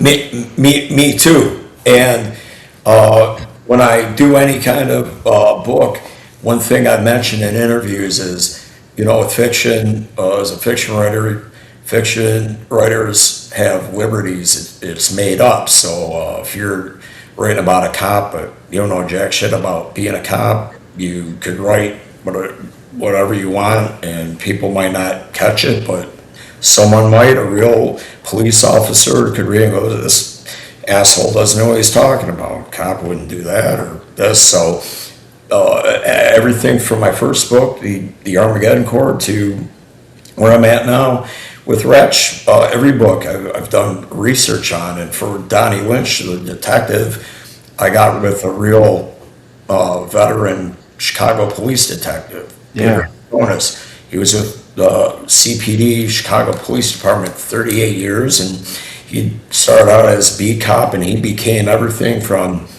I call him Sergeant Pete, but he's done, internal affairs, organized crime, undercover shit, just like Donnie Brasco, kind of sort of that kind of thing with the Chicago outfit, to organized gang task forces, everything.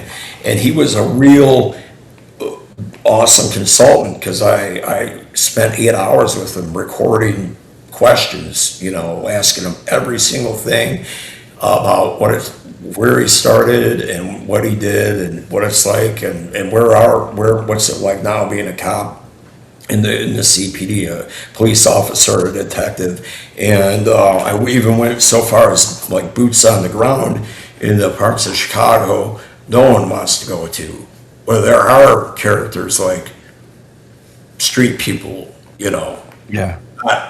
not like unhoused people that, we used to call them homeless, I guess, or called The Unhoused, but I'm talking pimps and prostitutes and drug dealers and stuff. Just it really, even though I'm from Chicagoland, Chicago, I don't know the whole city, the South Side. I've never like spent time down there, but I did go to these places. I did see these things, and it's like, you know, there's characters drawn from real life. Okay, like getting that experience was me trying to get for the reader like a real vibe. This is what Chicago and certain people feel like. This is what the city, that guy Del James I told you about. He told me he read Wretch, and he's like, I've been to Chicago so many times on tour. He lives in LA. I've been there on tour so many times with Guns N' Roses and stuff. He's like, Wretch, I could smell, taste, and feel Chicago, So there's that. But that particular chapter, which we're talking about, that was definitely pre-written before I even got there. I knew exactly that was going to happen like that. That's a very rare thing for me to do, and as gruesome as it is, and everything, and the young gal Linda, she kind of in her own way sees a certain type of vengeance happening. She also saw her close co-worker. Yeah. Yeah. It's nasty. And then, what she picks up and leaves with, that's sort of a, kind of a form of revenge. Oh, for sure. Because she gets her revenge while she's in that room for she's only there for maybe a minute, right? Yeah, if that, exactly. And then what I wanted to share with you, again, with people that read Wretch or haven't, I don't want to spoil anything, but I'll give you I'll say it this way. Lolinda, and two characters actually, I'll share this with you and anyone watching this. Lolinda and Annabella Tortellio, their endings in the book, it's the chapter Post Pandemonium, which breaks down what happened after the storylines of those three characters crossed, and we know what happens. Then it's like the epilogue almost, Post Pandemonium, and it breaks down, this is where these people went, and this is what happened here. And Lolinda had a different ending, actually. She wasn't even mentioned in Post Pandemonium. Really? Here again. But when I was revising it, and I had this wonderful editor working with me, she said, I really like Lolinda, and I think readers are going to take her to heart. How she's been handled and treated, and you basically sex traffic, and she's like, it would be great to give a reader resolution. It's your book, there's no happy ending. It's up to you, whatever. But the more I thought about it, and I was revising that with that editor, the revision I did after having that discussion, I was like, you know what? Yeah, I always loved that character, Lolinda. So I am going to show that, imagine, Jason, if she wasn't in that Post Pandemonium, as a reader, when she leaves and, picks up that thing of scat dogs, that she's going to be on to something better. But I wanted to actually show it. I decided to show it, she did this. And then Annabella Tortellio was basically, again, I don't want to spoil anything, but I'll just say, what happened to her and how Tico got involved. The race against time, you got a detective and the leader of the Chicago outfit, the biggest crime family in Chicago, going after the same guy. If Donnie Lynch, the detective, gets him, he'll arrest him and put him through the legal process. Justice will be served. If Tico gets to him first, he's going to serve a brand of justice that, will Only be. he can. Yeah, exactly.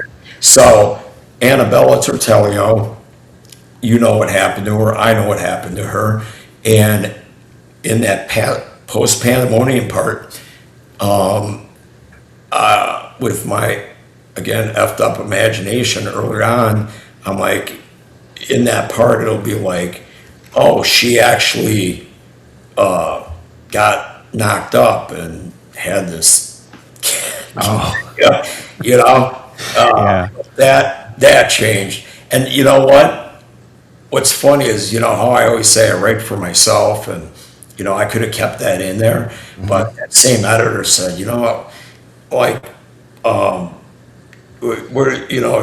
unless you're, if you're gonna maybe write like, bring back a character in another book sometime, like, are you gonna show that and tell that story and this and that? And again, says Jason, I took that advice, chewed on it, revised it, and then I was like, nah, that ain't gonna happen. And what's funny about that is, that was a suggestion by this editor and when she told me that, and I was thinking about it, and I did change it. But what's funny is I did have someone that read Wretch, and one of their takeaways was, it was a page turner, gruesome as hell, but I loved it, even the next sick, nasty parts. But this reader, she says, I'm so glad that Annabella didn't have like any kids or anything, Yeah. So it made me laugh inside just knowing like what I changed there anyway. So, but that's what I want to say about that chapter. And that chapter is one of the things that was in my head where I was like, I have no expectations. We'll see what people are going to think. And in part of my brain, I was like, this might get them. There's gatekeepers and trigger people and stuff that probably for one shouldn't read horror, frankly. Yeah. Triggered and you want to gatekeep. That's not me. I'm all about, write. I might write for myself, but what I write, can push some boundaries and stuff, and all that's good. But that chapter, bro, you bringing that up is the one that I always immediately knee-jerk reaction is like it's because of this chapter that people call it splatterpunk, and I see why. And this chapter is what would like you said, make people go, God damn it! All right, It's gonna remain in my memory for a very long time. I'm glad you plowed through. But again, I just wanted to share that with you and your viewers. And I know I'm Mr. Blab a lot, but You know what? This whole experience has been fantastic. Important. Thank you. I felt that it was important to tell you, since I'm here, that in a rare occurrence, I had that scene planned out, and again, part of it was about vengeance, and I wanted to see Scat Dog Get his due. vengeance in a very special way. Yeah, he does for sure at that. Yeah. Yeah, this book is many different things. It's got that brutality, but it's got a lot of. There's one more thing I want to talk about before I let you go. Yes. I really love the main character, the hero of the story, Detective Lynch. Yes. And one reason why I love him so much is because he's been on the force for a long time. He's been a detective for a while, but you don't necessarily think. Okay, it's hard for me to explain here, but he decides to be kinder towards marginalized groups. when he Yeah. doesn't have to. And when, like, I'm talking about transgender here, Yeah. people like Astroglade. Astroglide. Astroglide. Yeah. Yeah, like, so it's the thing I The, love about. based on the lubricant, the sex lubricant Astroglide. Yeah, okay, yeah. Yeah. The thing I love about his character is that he's trying to be a better person. And despite the fact that he's in a world of bad people. Yeah. And I love it that he fails at it too. Like when he gets mad at Astroglide, some of the old slurs come back, and he gets angry at her, but then he's like, why did I do that? Yeah. And Right. and then he has arguments with fellow detectives about whether or not to call her she or he. Yeah. And I just love that aspect of the book. It was kind of a surprise, but it was Yeah. very welcome, especially in today's climate. Yes. And I'm glad you brought that up because you nailed it on the head. And I'll tell you to it. I'll tell you like this. When I when I developed Detective Donnie Lynch, the protagonist, the good guy of the book, and I created Astroglide, who is I guess you call transgender. She wants to be referred as she, even though she's anatomically still got her male parts of her body. And there are two things that happen, Jason, that when writing that's in the first chapter of Wretch, is I mentioned in my private life, I'm like the mushy guy who loves kittens and puppies, and Yeah. I'm a hopeless romantic, and I'm probably too nice for this world we're in. I'm like it's 99% assholes, and I want to be the 1% antidote to the assholes. So I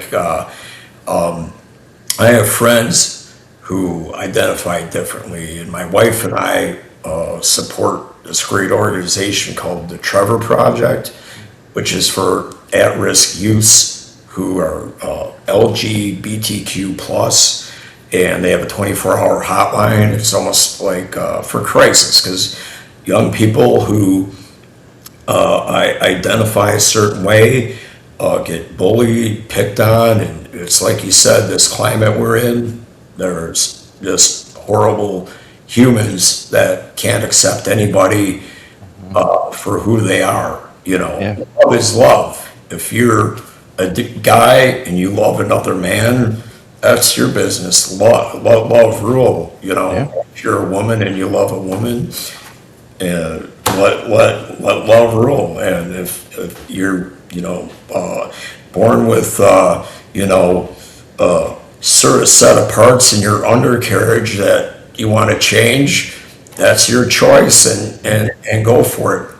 At the end of the day, we're all human. We all want to be happy and want to have peace. So like the Trevor Project in my private life, my wife's the one who turned me on to them, and she's a huge supporter and donor to them annually, and her family foundation gives them tons of money, and I've donated as well, and again I have people that fit under that whole umbrella in every which way and forms. So that's my in my personal life. A lot of people don't know that, right? So you take that, like people tell them to write what you know. Like I know that from experience, from having people I love that identify as this, that, and whatever. Give it a letter in the alphabet. I don't give a shit. They're my friend. You know what I mean? I Yeah. want to be happy and in love. And I don't care who you are. If you got a friggin' Viking beard and you want to wear a negligee and high heels, that's your thing. Yeah, Like, I absolutely. don't judge you. That's me. It's how I roll. So anyway, that's sort of writing what I know. But when I was with Sergeant Pete, my legit consultant, my Obi-Wan Kenobi of, hey, I want to know what it's like to be a cop and a detective in Chicago so I can really make every detail from what a shit or a good day is being a cop to what do you do when you're at a crime scene? How's it taped off? The forensics. I mean, I wanted to know it all. And I got that from him. And as I told you, I hit the streets and ride-alongs and went to, bad parts of the city to really see, like, oh shit, this is like, scary. Like, you don't want to be down here in day or night, Yeah. and shit and whatnot. What I learned from that whole, call it the experience of a Chicago police officer, it was Sergeant Pete, who was really cool, because you got to think about this. This is a guy who worked on the force 38 years.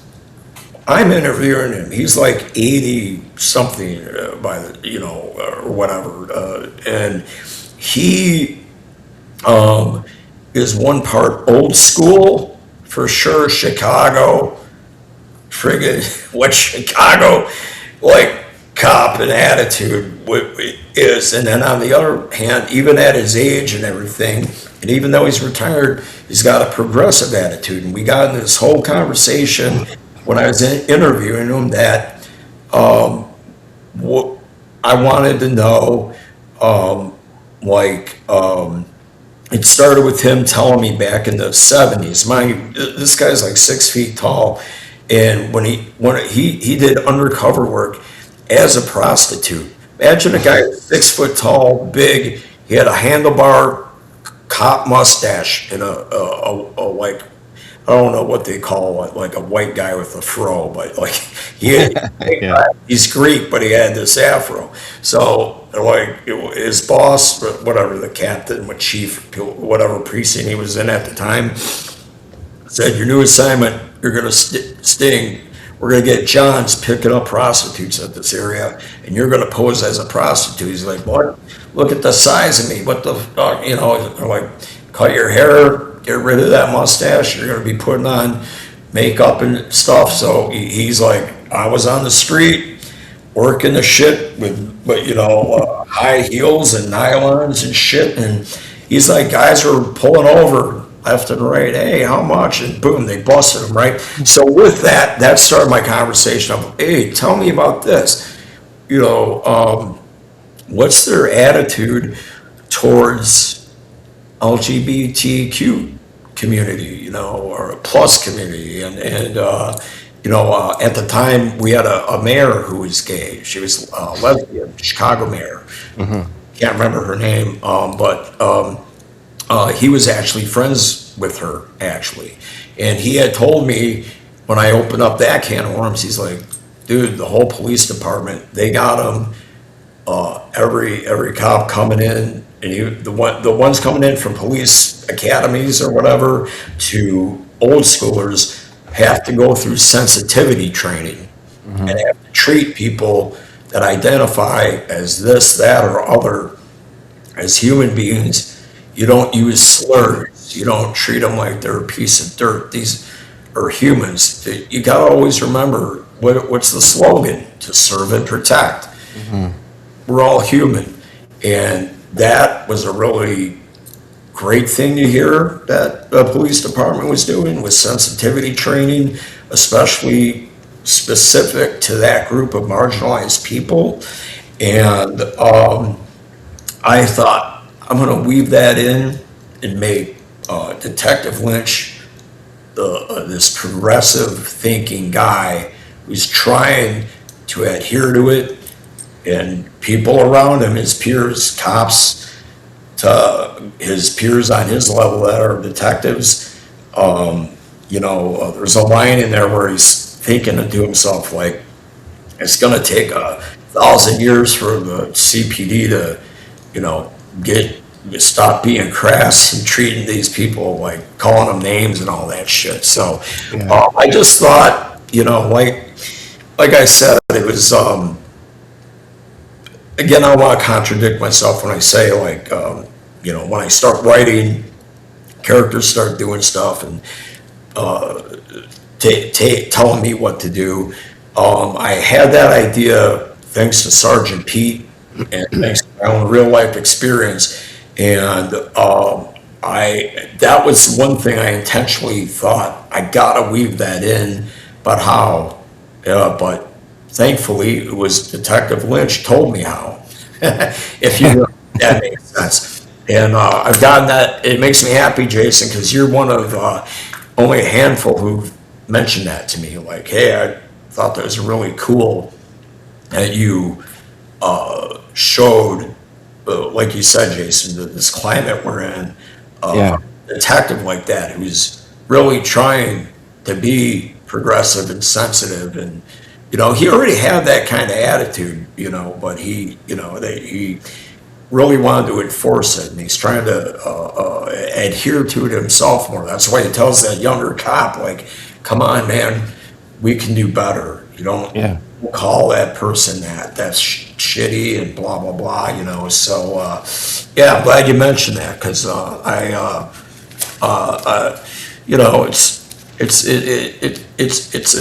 it's fiction, but it's also important, Yeah, absolutely. I felt very timely, and it was part of it's really true, So, Yeah. Well, I have a philosophy that I try to live by and have for pretty much most of my life, and it's live and let live unless you're hurting someone. So unless you're a guy like Derek, maybe that guy should be stopped. But everyone else doesn't matter. Like if you're having fun and you're enjoying yourself, if it's something you need to do for your own sanity, then by all means do it, as long as it's not hurting anyone. Live and let live, And I'm with you on that. Live and let live. Absolutely. That's the way I roll. And I've always been the guy who's like, you know what? Do what when I always, my encouragement and trying to inspire people and being positive about things in life. Part of that, Jason, is that live and let live and do what you like to do. And as long as you're not hurting anybody, whatever. Bless your heart. Just do what you like to do and be happy and let there be joy and love in your life, exactly. Yeah. Well, I had a blast talking with you. I'm gonna stop it here, I think. All right, cool. Thanks for. I just want to say that you are by far the longest interview I've ever done. But dude, I have no doubt. It always happens to me, man. It's fine though. I absolutely enjoyed my time. I had a blast. Before we go though, I just want to know, is there anything coming out soon that you're able to talk about? I've got 2 documentary films that are coming out, actually, with my production company. And did you turn the recording off? No, not yet. They're still going. I got this company, Aphotic Media, you mentioned earlier in the interview, about 10 hours ago.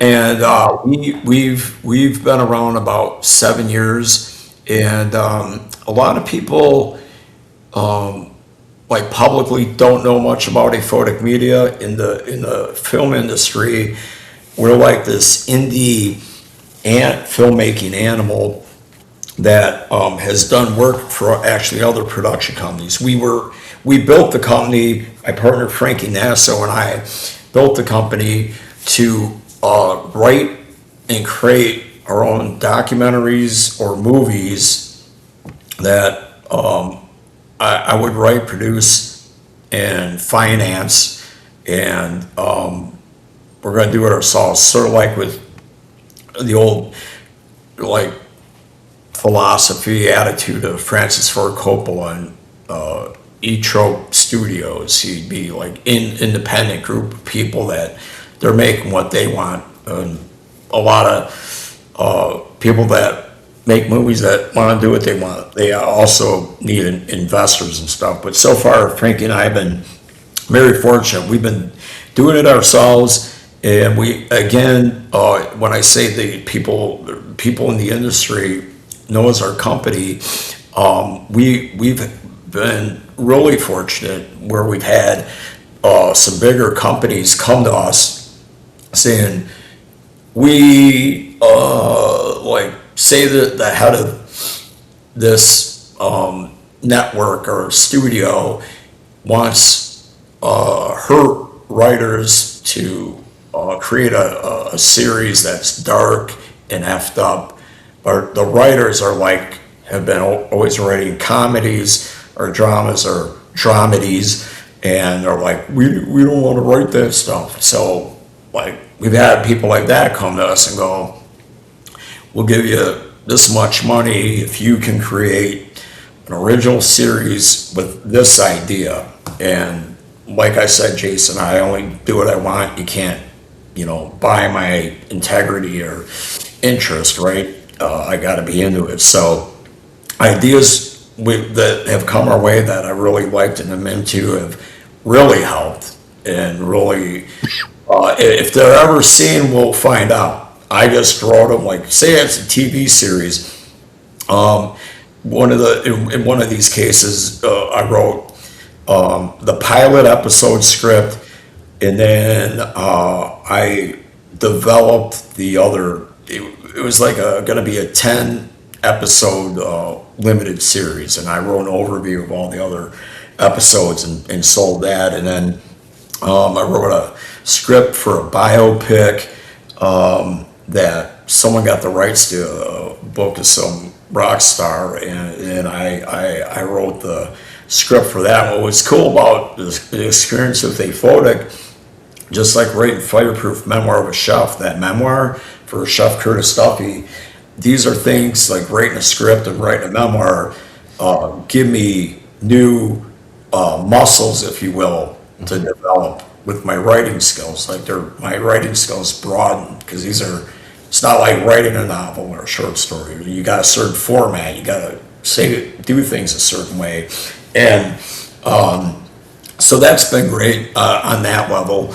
But I am happy to say we do have 2 documentaries coming out. Probably one might be coming out late summer. The other one might be by fall. Okay. And I wrote and produced both of those films. Sweet. So that stuff's coming.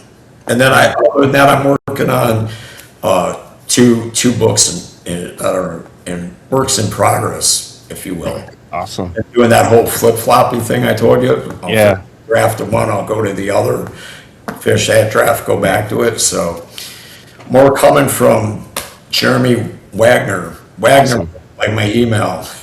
Wagner. Awesome. Well, I can't wait to read more of your work. I have 3 other books that I want to dig into, and I want to have you back on the show if you're willing, and we'll discuss more about your work. Yeah. And thank you for coming on. And it's been great, dude. I enjoyed talking to you, and again, thanks for letting me bend your ear for so long. And I'll give you this, at least, you're on the other side of this fence. You're the guy interviewing me.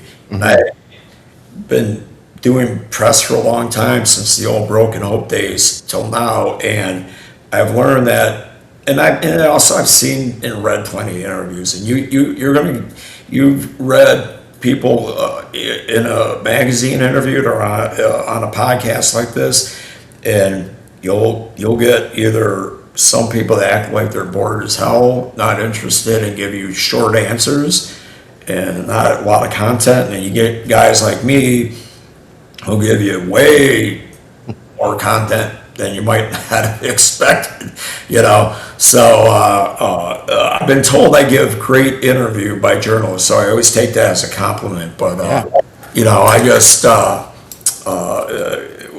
if you have me on your show, which you have, and I'm very grateful for that, I'm gonna make it worth your while best I can, and get down No, it. I had an absolutely fantastic time, and that's why I would love to talk to you again. I feel Yeah, that we have some things in common, and it's always great to connect with people like that. And so, thank you very much. yeah. Thank you, Jason. Appreciate you having me.